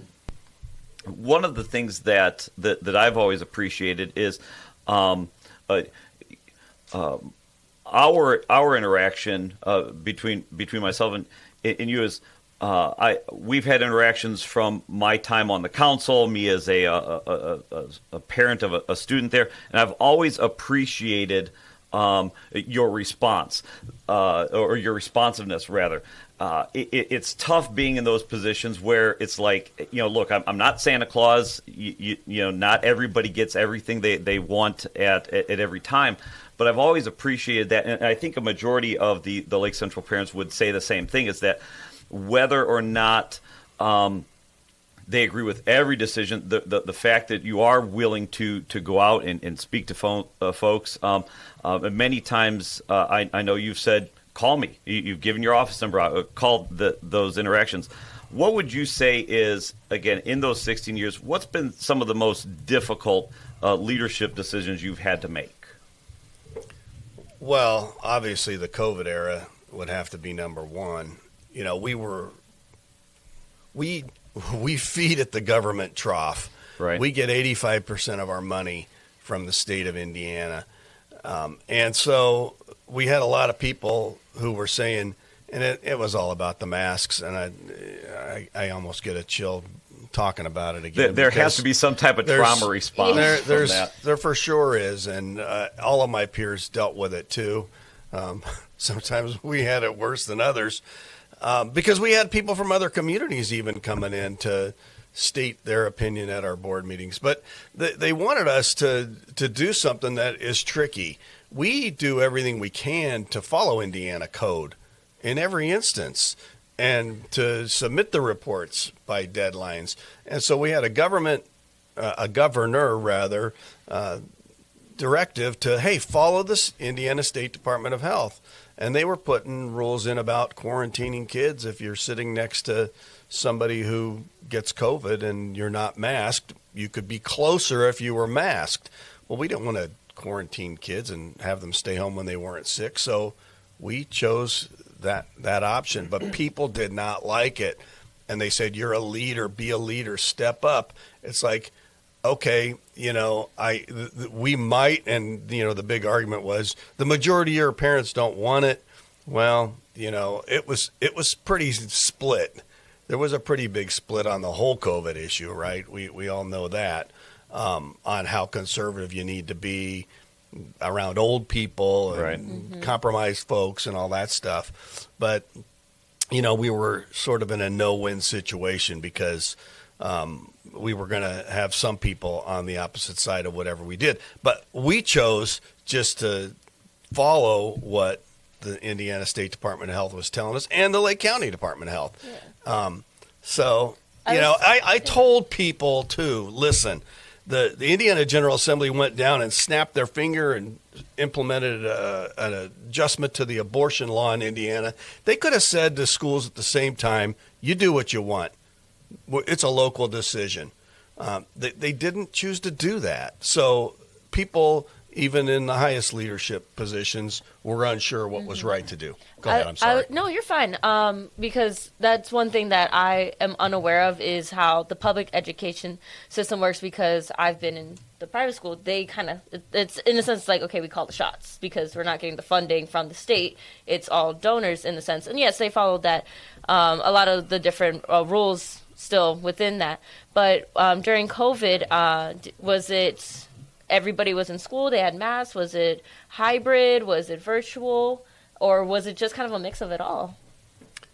Well, we did that first year back. We did have some people chose to stay home, and they did what I called it live look-in. So yeah, they got to listen to the teacher teach. How much they got called on is, I don't have any data on that. But the majority of our students were in person. Yeah, and I know your guys' main focus was to keep the students safe. And just it always is. Yeah, it's just to keep the students safe, and like you said, do what you can with the resources that you have. It's easy to look back now and say, hey, government at all levels didn't pivot fast enough. I mean, it became clear earlier than when we finally, let it go, that it was people with underlying health conditions and people who were older, who were much more susceptible to the bad thing. But people also have amnesia and forget all about when it first came to America and they were having refrigerated trucks outside of hospitals to, stack bodies. And, so there's a memory issue with that, where that was the first, clearly the first modern day pandemic, and there was a time in the beginning where nobody really knew what to do, and it was a learning curve for everybody. It really was. It was craziness. But I do want to say we can, hopefully we've again, if should this ever come about again, perhaps we all know how to handle it differently and pressure the government to handle it differently. Just to say, Zoom made so much money during that point in time. Oh, they did. I should have bought some more tech stock. Yeah. But while that was a challenging time, I certainly hope that that's not a highlight or a low light for you, because Lake Central School Corporation has produced so many amazing, talented graduates, and I think we. We take a look at Mondays. Take a look at Monday with myself and Chuck Poland.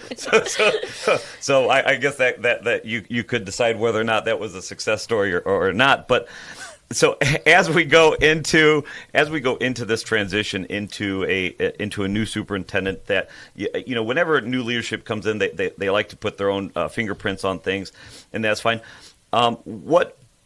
When the board decided that who the next person was going to be, what was your first piece of advice that you shared with the new superintendent about the transition? Well, let's go back a minute and talk about where Sarah came from. We hired her away from Munster. She was effectively their HR person, and she came to us and served 10 years in the director of secondary education role. She has been the last 3 years as my assistant superintendent, so she has a lot of institutional knowledge. She's tackled some of the trickiest things that we've had to deal with and done them very well. So, I've always said when we've been interviewing principals, look for the people with a track record of success. If they do well over and over again, that's who they are. And so, she has the skill set to do an incredible job. And I've told her if anything wasn't done and she has to address it next year, that permission to blame me for anything that wasn't done. But, I think the board recognized her quality work. Some of you may even know, she did a YouTube tutorial on the graduation pathways 2 or 3 years ago. It went viral, had near 50,000 hits, not just in the state of Indiana. Recently had to deal with the teacher appreciation grant that was very unpopular, since such a small percentage of people got a really nice bonus and such a large percent of people got zero. So that was tricky, and she managed that really well. But she's her own person. She has to be her own person. We're interviewing for a Clark principal right now. She's going to have to replace herself, and I told her I'll support those processes any way I can with helping with the candidates. But I don't want to be part of the selection. These are people she's going to be working with, right? And she's going to, as turnover happens, she's going to replace them with the people she's most comfortable with. But the other good thing for her is, the bulk of our leadership is still going to be in place, and we've been doing pretty well. And since the question kind of came up, and I don't know how I took it that direction, but last year was the first year that our high school on the SAT score topped the region. So when Bob says we're number one, we are number one in that. Go. That's right. That was in math. Some proof. Yeah. Some proof more than just me saying and it. That was in math, and we're hoping that we continue to progress in the English language arts and can be number one there too. So I do believe our teachers have been willing to change some of the way they do things so that we continue to improve, not just helping kids get to college, but all of those other students who are going to trades or the military or wherever they want to go after high school, that they're really ready to excel at whatever they choose to pursue. You had mentioned when she steps into the role next year, if there's anything that was left hanging, blame the last guy. That's pretty common. But is there one or two pieces of unfinished business that you are passing down that you wish you had finished, or do you feel like you're sending off a pretty good buttoned up package? Well, I think we were successful in our referenda renewal last fall, and you can have the greatest everything, but if you don't have the money, you're going to have a hard time providing quality services to children. And so the big thing for me is what I told the board is I'm willing to, and I really want to leave the place on solid ground in that respect. And one of the things I've oddly enjoyed has been talking to the community about why we're good and why we need to continue to be good. I'm a big believer that schools play a vital role in the quality of life in a community. I've always felt that way. I equally feel that, Bob, in your role as a councilman, you need to have public safety under control, and we need to know that we've got the right number of policemen. And if, God forbid, there's a house fire, which I had a chimney fire once, it's nice when the fire department shows up in 5 minutes when it's your house. So yeah. It's so the money thing. We had a powwow with our local legislators back midway through the session, and the presentations we were making to them were from Highland and Lowell, Tri Creek, and Lake Central. Where here's how SCA 1 is going to impact us this year and the next couple years. And so we weren't talking about current legislation. We were talking about this other thing that got passed the year before that we're very concerned about. Because without the cash, it's hard for any of us really to do quality work for the kids we serve. Well, and it hits that I sometimes on the shows I put my councilman hat on and I rant rave about a few things, but that SB1, SCA 1. I don't think folks realize the impact that it's going to have, and the impact gets worse over time. And no matter what any legislator from Indianapolis tells you, in Dyer, it only hits the general fund. And the only thing, 90% that comes out of the general fund is public safety. That's all it is. And so it's great. We want to. There's this new thought about, how do we fund things? Is it through property taxes? Is it through a local option income tax? Nobody, ostensibly nobody wants to pay taxes, but to your point, everybody likes nice parks. If there's an emergency, you like when the police show up. If you have a fire, you like when the fire department shows up. And we're not talking small cuts. In Dyer, I think, we're looking at a $1 million cut each year for the next few years. There's only so much in the cash reserves to be able to handle that. And when you look at officers who, by the time you put their entire pay package together, if any of my folks are listening, I get these numbers wrong, I apologize. But you're looking at even an entry-level officer, a first-class patrolman, all in with everything, you're looking at about $150,000, $160,000, between all of the benefits and the insurance. And so we're getting cut 4 or 5 officers. We simply can't bear that. Mm-hmm. And but not only did it impact us, it impacted the schools. We don't do referendums at a municipal level, and so that's how the school. I was happy to support it, just because I knew some of the intricacies of what the impact of that bill was going to be. We've got just a few minutes left here. I've got 2 closing questions for you. Going forward, what should parents in the community know, the Tri-Town community, where is Lake Central headed for the next 10 years?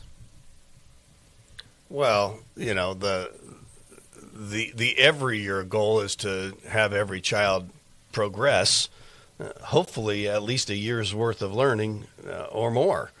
And so, the challenge is going to be, can you continue to do everything you're doing, or will other revenue streams impact you accordingly?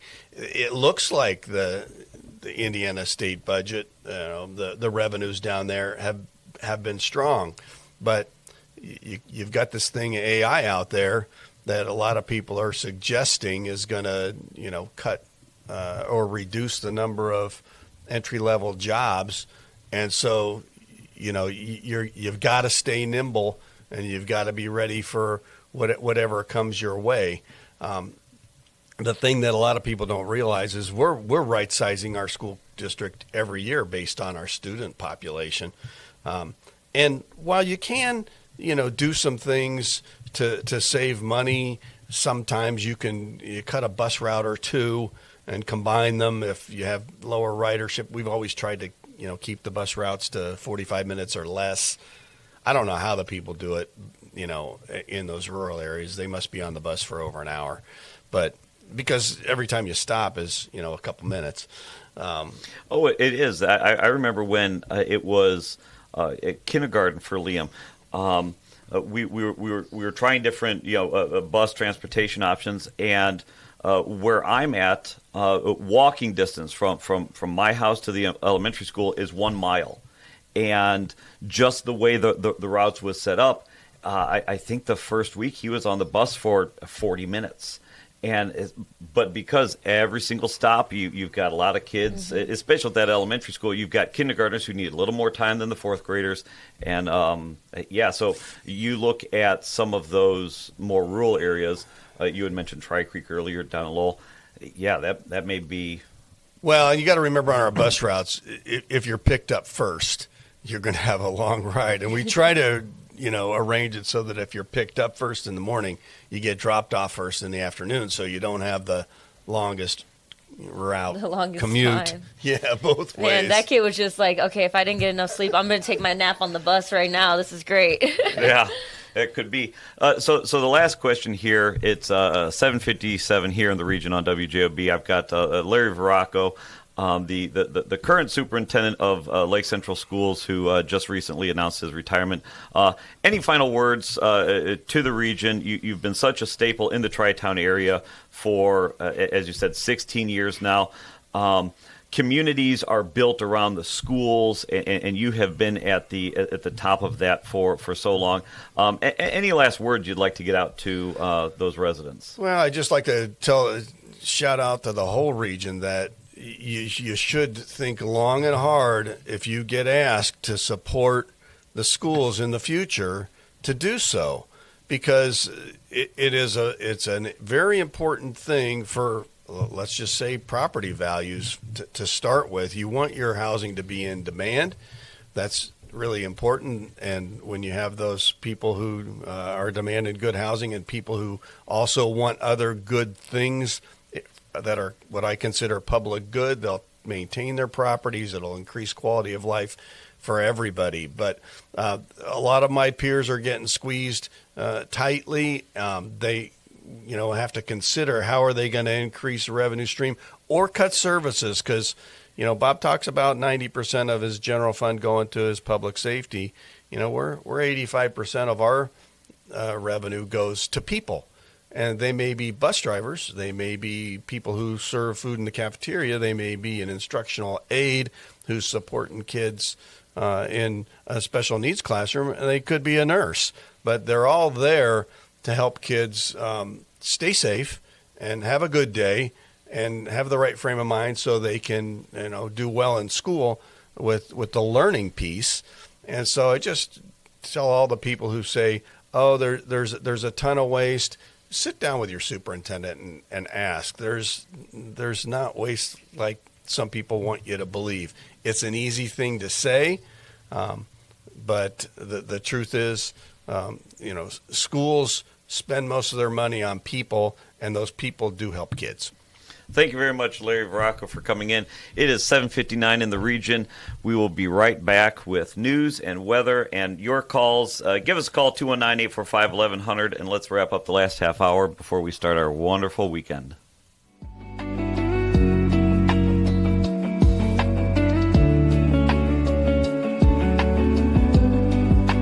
When your home needs help, the last thing you need is a faceless corporation or sales-driven franchise. At Myers Companies, we've been proudly local since 1951, born and raised right here in Northwest Indiana. We're family-owned and operated, built on trust, hard work, and integrity. And because we're family, we treat you like family. Your comfort and safety always come first. For HVAC, plumbing, and electrical done right, choose Myers Companies. Local, family-owned, here for your family.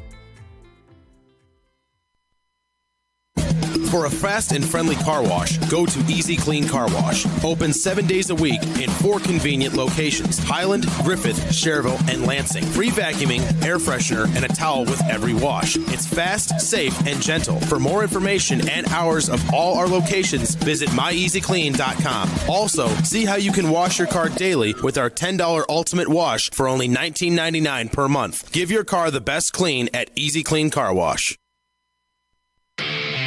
From the gas in your car to the heat in your home and the roads that you drive on, our work powers daily life. We are USW Local 71, the proud men and women of the Whiting Refinery. We're not just refinery workers. We're your friends and neighbors, raising our families here, shopping in the same stores, and cheering in the same stands. USW Local 71, powering the region because we are the region. Gold rush time at Albert's. Oh, looky here! Oh, those are gonna fetch a pretty penny. But who's gonna buy them from us? I'll buy that gold from you. What did you say? I said I'll buy that gold from you, and I'll give you top dollar. That sounds great. It's gold rush time. We will see you at Albert's.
Welcome back, Northwest Indiana. This is Region Rundown with myself, Bob, and Adrianna here on WJOB 1230 AM, 104.7 AM in Rustic, Hammond, Indiana. give us a call at 219-845-1100. It's the top of the hour. We're going to rush through traffic and weather because we've got a few more calls that we want to wrap up before we're out of here at 8:30. Traffic. The only thing I'll say about traffic is Northwest Indiana looks fine. For local roads, I will say that it looked like 30 and 41. It was a little gummy there this morning. And as for the Illinois roads, I'll let Adrianna do that. Okay. Also, it's 104.7 FM. What did I say? AM. AM? Wow. We're all just, it's Friday. We're ready to have the weekend get started. It's all right. Because me and Joe looked at each other just like, do we both hear it? But then also, we stumbled too, so we can't say nothing. So traffic is looking pretty good. Like you said, in the Northwest region, everything's green. Nothing too crazy. Taking a look at Illinois, though, we're seeing Chicago Skyways, maybe a bit of stop-and-go traffic. Nothing too bad. Lakeshore Drive is looking good. The connector, the Bishop Ford to the Dan Ryan is looking a little heavy in traffic. As you head into the city, you're going to get a bit heavier traffic flow, but that's just because everybody's headed into work this morning. We're seeing that the Stevenson going north is looking a bit heavy in traffic, and you're going to see majority of that traffic right there on Cicero Avenue. Going south is looking pretty good. We're taking a look at the Eisenhower. Going east is very heavy in traffic, especially right there at Independence Boulevard. Going west is looking okay. Then 94 going east and west is looking a bit heavy in traffic, stop and go, especially when you get up in the Rosemont area. Joe, how's the weather? The weather is fantastic. It hasn't started raining yet, so it's actually not bad outside. Well, that's good. It's a little gloomy, I would say, but it feels nice outside. I just walked outside a little bit ago. We're going to have a high of 76 today and a low of 62. Like I said, it's going to be cloudy but warm. You're going to have a thunderstorm later in the day and some dense fog this morning, although it has cleared up by now. Tomorrow, you're going to get some of those leftover thunderstorms and get a couple morning showers and spots in the morning. However, it'll still be warm with a high of 68, cloudy. And as for Sunday, that's the real nice day that we're looking at. The sun's going to come out. It's going to be a high of 64. It'll still be a little breezy, but mostly just sunny and warm. So enjoy it. And that's your weather for the week. Sounds good. Sounds like we've got some callers. Let's get right to them. And caller, you are on the air. Thanks for holding. What's on your mind? What do you want to talk about with us? Yeah, I'd like to address some of the issues raised by your earlier guest, with the realtor and so forth, and she was talking about veterans issues. First, I'd like to say, if you try to apply for veterans benefits, and you try to do it on your own, you're lost. Don't even bother trying, because it's so complicated, so difficult, that unless you have expert help to help you along, even with that, it can be a real problem. And so for me, I got help from the DAV in Valparaiso. They have a chapter there. I was at the Valparaiso, Porter County Expo Center, and these two guys walked up to me and said, "Are you a veteran?" I said, "Yep." And they asked, "Have you ever made a claim?" I said, "No, I'm not going to drive myself crazy with stuff like that." And they said, "We're willing to help you." And they asked me what kind of service I had, and they said, "You probably have a disability of some kind, but show up at the meeting, and we'll work with you." And I did, and I eventually got a disability of 10%, and at that point, I had no desire to go any further. But to give you some idea, I got instructions to go to a certain site in LaPorte for an examination, and the instructions they gave me in the letter were totally wrong, absolutely wrong. And I had to stumble around. I went to a bank, and they said to me, "You know, you're not the first veteran we've had in here looking for that, and we have no idea what they're talking about. Why don't you go to the hospital? They may know." And I did. Fortunately, there was a young lady there with a smartphone, and she was very smart, and she said, "Let me check into this." So she came up with information that made sense, and I went to the address that she gave me. And as it turned out, there was nothing on the building that said it was related to the Veterans Administration. It was ostensibly a family counseling service. And I thought, oh my God, another bad information. I'm just forget this. I decided, well, no, let's go into the building, see what's there. I walked up to the front of the building, and there was a small sign, just had the letters VA on it. I went into the building. I walked down the hallway until I found somebody in their office, and I said, is this the Veterans Administration? And she said, yes. Fortunately, I went there a week in advance. Otherwise, if I had waited to the day of the appointment, I probably would have said, the heck with this. Second thing, she talked about home buying and so forth. And I'd like to recommend are you familiar with Kipling's Your Personal Finance magazine? Yes. Okay. This the April issue, which just came out, they have a piece called "The Best Money Advice of All Times," and it says here, investing greats, renowned economists, top advisors, and other experts share their favorite financial words of wisdom, both given and received. And they have about 50 people whose advice they give in like a paragraph kind of thing. And guess what? The first person that they interview was Dave Ramsey. You know that he used to be on WJLB? Really? Yep. I didn't know that. And yes, he was on WJLB. Here's what he says. You've got to do the work and do the journey. Live on less than you make. Invest regularly. Stay out of debt. That's very good advice. And if you want to learn more about Mr. Ramsey, he has a book out called the Total Money Makeover type thing. And for young people, this would be very good advice for relatively young people, because right now the economy is not very friendly for young people. Like, there's a big unemployment bulge for people between 19 and 28. There are a number of reasons, but one of the biggies is artificial intelligence. And I had read an article about this problem of AI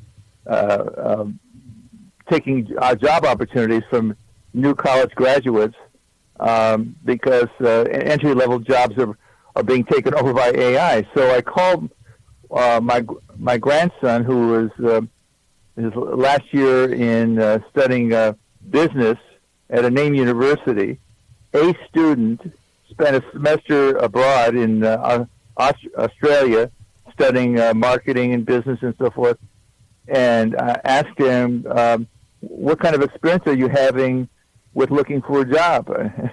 And he said, it sucks. Yeah. And it's tough, and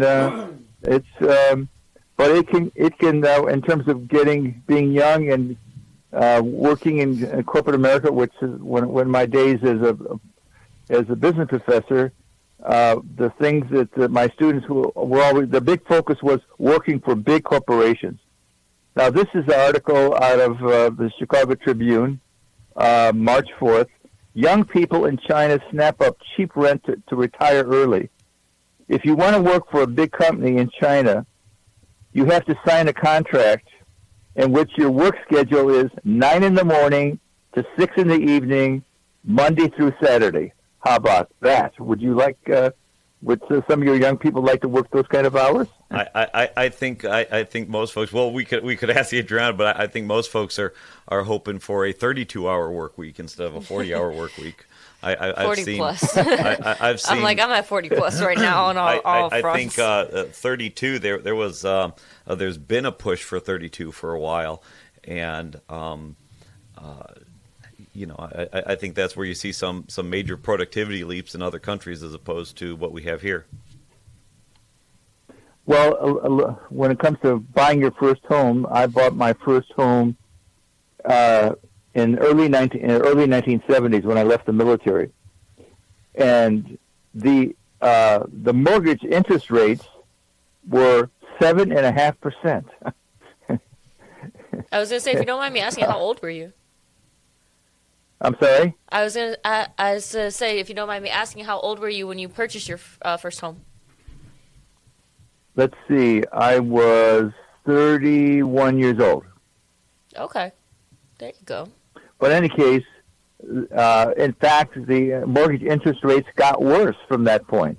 Mm-hmm. At one point, to deal with what they called stagflation at the time, high inflation, high unemployment, you ended up having mortgage interest rates double-digit type thing. But dealing with the economy over the long haul requires discipline. Mm-hmm. If the key issue is live beneath less than your spend less than what you earn. In other words, live beneath your means, and invest regularly in something like an index fund. Put it in the beginning. You may put in $50 a month, but keep it up. And over the long haul, compounding interest. The power of compounding interest is such that you're going to end up in a much stronger position than if you do nothing. And people think, well, I'll wait till my 40s and 50s, then I'll start saving. No, too late. Yeah, too late. well. Too late. Well, great advice. Appreciate you calling in. We're going to hop to our next caller. Do as Walt does and save a couple bucks and live beneath your means. Next caller, thanks for calling in. What's on your mind? Maybe. Hello, I want to talk to Joe Shimano. Well, Joe? you can call him after 8:30. No, I'm kidding. Hello. Well, Joe, we talked about your resume. Have you been down in the county since we've talked? Well, like county jail? Yeah. No, I have not. He was like, wait a minute, which one? Well, and you can't be a Boilermaker or an iron worker like MX. My next question is, all you had to do was tell Fox News you were in MX cartoons, and they would have hired you. You're That's all you right. had to How do. silly of me. And you know what? You need to get back in there, because not only do we know the news, we make cartoons about it. And I want to see. I really like you. You know what I'm saying? But I don't think you're Boilermaker, iron worker material. I don't think you like county too much. But get back into MX cartoons, and that woman would let you. Right now, you would have been a producer. You're right. And you could. You should get back into MX cartoons. I gotta go. I gotta run a site. Everybody have a nice weekend. Goodbye. Well, hey, you have a good one. For those of you that are listening, he's talking about MX cartoons. I think it's the 4th or 5th or 6th iteration. It keeps getting shut down on Facebook, and there's a handful of folks that take local news and make memes of various things, and some are humorous, some are silly, and some you can just scroll right past. But yeah, there's MX cartoons. I'm going to get yelled at for not remembering what it is, but it's out there on the face pages. on the webs. Yeah, on the interwebs. So it is 8:18 in the region. Yep. We've got about 10 minutes left. I think we're out of callers, which is we are. Look at that. He Shimano. Yeah, well, he does Shimano. that. Yeah, I didn't know if it was on purpose or not. No one ever says it right anyway, so I've gotten to the point where I don't even correct people. Yeah. If it's close enough, I know who you're talking about. So. Yeah. No, that's fine. That's fine. What's like the worst pronunciation you've heard though? Probably that. Probably that. But I will say the whole thing about Fox is I will be prepared next time I meet Barbara. I promise everybody that. And I want to look Barbara? No, she was actually super nice. But I will be prepared for you next time, Barbara. I promise you that. I promise you that. Look 'Cause out, I applied for a few more Fox positions. They're not getting rid of me that easily. You guys know that. So as we wind down here, I think you had noticed it while we were on here. We're building this new studio. Yeah. We moved back, and we are now over 400 subscribers on YouTube. Thank you guys. And look at us. That's not there's no paid advertisement for that. That's just been word of mouth to get that up.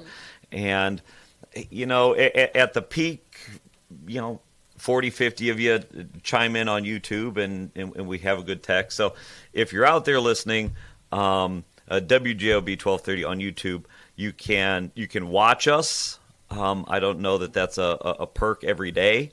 But you can watch us. You can join in the chat. We're attempting to get better with including some of the commenters in with the radio. I was gonna say I'm looking at our social medias right now, and you guys are actually doing pretty good on those too. Maybe we can get. Honestly, our Facebook and our YouTube are pretty similar with each other. Our Facebook we're at 470, YouTube we're at 402. Let's get our Instagram up there, guys. Let's get to 200. Instagram. That's where I like Instagram. Facebook is tough because it's just a half the time it's a garbage pit of people spewing whatever's on their Honestly, mind. I feel I see more AI stuff on Facebook than anywhere else. Oh, it's intense. It's intense, but That's actually really funny. Watching the YouTube comments there, but yes. So Adrianna and Lynette and Joe, they're all working on round the clock. Yes, 24/7. As we get good content, when we get good content. Yep. Apologies, I don't know what to tell you. Sorry about that, guys. We try our best. They put it out there on Instagram, social media, everywhere to. Just get out your story. I think that was one of the when I first started here at WJOB. It was started here. Sounds like I'm employed. Yeah. I literally I walk in the door and I sit down and nobody's told me to go away yet. So we're gonna see how long it takes before they realize I'm still it's here. When, you have the what's it called when a kid brings home a stray? It's like, can we keep him? Can we keep him? Oh, I know that. That's what we told Jed. Can we keep it? That's how I feel. Every once in a while, Jed will pull me aside and he'll say, what are you getting out of this? I enjoy it, so I just come up and do it talk. for the love of the game. Yeah, and like I said, nobody's told me to go home yet. I mean, aside from a few of the commenters occasionally that. But you know say what? Free content. Yeah. If there's one thing Jed's going to take advantage of, it's the free stuff. Yeah, free content. Oh, you're willing to sit there for 3 hours a week? Yeah, I'll do it. So, there you go. Anyways, find us and follow us on all our different socials.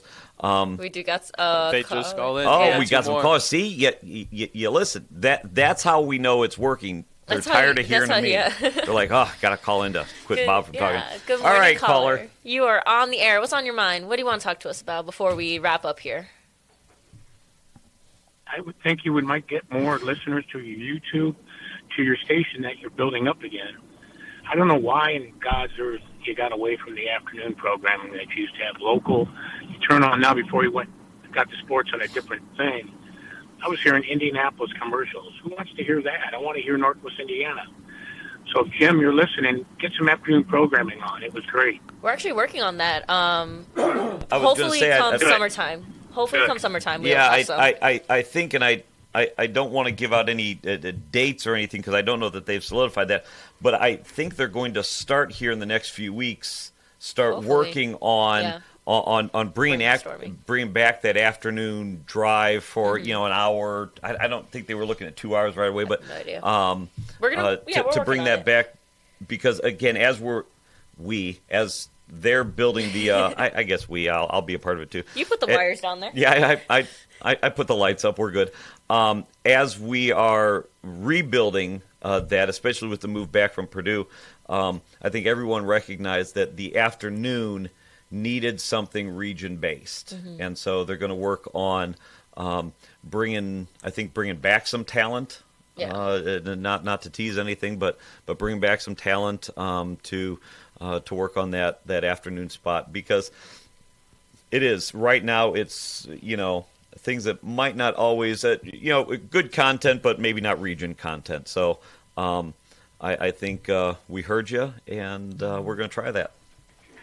So thanks for calling in. We've got another caller. Yes, yeah, we do. All right. Good morning, caller. You are on the air. What's on your mind? What do you want to talk to us about? Oh, good morning. I drank my coffee and I was laying on the couch listening and watching you guys and enjoying the morning. I wasn't going to call in, and then you said, "Oh, nobody's called in," so I'd just like to say good morning to everybody. Good morning. It's a wonderful morning. Listen, wonderful morning with your two hosts and you guys yakety yakking and Joe. And Joe. And Joe. He's there. Joe, Joe, just don't worry. The preacher's watching your back. Okay. Literally. Okay. It's haunted here. Yeah, he's right behind you, Joe. You're not seeing in the corner there behind the door. Stop the thing. Yeah. It's like I'm off today because I got so many things I have to get done, and I have a couple meetings I got to go to. But like yesterday, I was talking about students I take. Yesterday was another enjoyable day because it was another young individual from Gary, and never drove a truck, and he graduated. And it's like every time I take these kids out here, I got 38 minutes to really get them prepped for when they get tested. And after he passed, he was so excited. He was quiet going out there, and coming back, he comes walking in. I could just see he was so excited. We were walking out. I says, okay, congratulations, la-di-da-da. I says, now, would you like me to drive the truck back? Because I had to. He was just so excited, And he says, yeah. Well, 38 minutes to get back to the yard. He must have been on his phone calling 100 people, telling he's a truck driver. He's this, he's that. I love the enthusiasm he has. That's like really good. That's what you want. Oh yeah. It's like I'm a teacher. I teach people to try to drive respectfully on the road, but I'm like a psychiatrist when I take them out there and bring them back, because sometimes when they don't pass, I've got to calm them down and give them enthusiasm that this is not the first time. It's happened to many people. I mean, it's like Joe putting resumes in and jobs. It's like I'm looking back. I drove a truck for 44 years, and I don't know. It was like I don't know when. A long time ago, well, after the COVID went on, our company got hacked, and they had to have a professional come in, and they had to get all these records back put into their computer system. Had to fill out an application, and I laughed at it because, most time when you fill out an application, it'll ask your 10 years of previous employers, and I haven't looked at an application in a long time, but I laughed at that because I have to always put down none, But it's like my youngest son, it's like every time I talk to him when he puts an application in, he's got to get an extra sheet to fill out for the last 10 years, Yeah. It's like, these young people coming out of college, coming out of trades and schools, and the young ones coming out, I just wish them the best of luck, have something on a fallback, because, it's like certain job areas, if things go down the drain or something happens, you need to have a fallback, a backup plan, just like everything else, but I'm going to let you guys go because you're going to wrap the show up. But we are. We've got about 2 minutes left, and we're gonna just. Well, we actually both have to get to work. Yeah, we got to get our jobs. Yeah, wonderful show. It was very interesting, very good to listen to. And everybody just have a wonderful, safe day, and enjoy the nice weather. And if it's nice enough, put your shorts and T-shirt on and cook on the grill this weekend. Nobody wants to see me in shorts. Thanks for the call. We're going to wrap up here on Region Rundown with Bob and Adrianna. And before you do that announcement, Joe, you got to study for the next Fox interview like you did for the civics test. Don't even bring up the civics test, man. That was an awful experience. I took 5-6 tries for me to do that test. I had to do that test, and I forgot about it. Yeah. And I'm in the same boat. Go ahead with that. I just wanted to make that joke. No, you're fine. I just wanted to throw one last tease out for tonight. We had them on a couple weeks ago, Service League of Northwest Indiana. Tonight is Taste of the Region at Avalon Manor. That's tonight from 6 to 10. I just checked out the website. You can still get tickets for it. And this organization takes all of the proceeds and donates it back to nonprofits.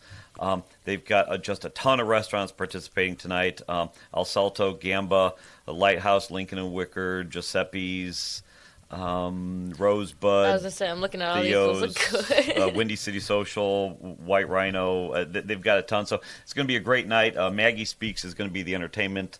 I believe they said it was there's a bunch of food. It's open bar, some music, dancing, some raffles. So a good opportunity to, while you're giving back to the community, have a good night of fun with that. And so that's what I've got going on this weekend. And then also just a quick sports shout out. Sectionals are tonight. Yeah. So sectional championships are tonight. Do you got a rundown on that, Joe, or because that's all I got? That's all I haven't. I haven't looked at the scores Yeah. because I went to bed early since we have to be up so early. Yeah. So I haven't had a chance to check the scores. But if you guys do listen to the Loop and listen to the sports update, I should have one for you either tonight or tomorrow. There you go. Probably tomorrow because everything depends on the huddle, or max preps. So don't blame me when things aren't on time. It's when they put the scores in and I get those scores that I can make those updates for you guys. So I'll try and get to you as soon as possible. Probably Saturday, though. There But you yeah, go. good luck to all the teams playing today. All right. All right. Sounds good, everyone. It is 8:31 in the region, and we got to go to work. Yeah. So. Goodbye, everybody. Have a great week.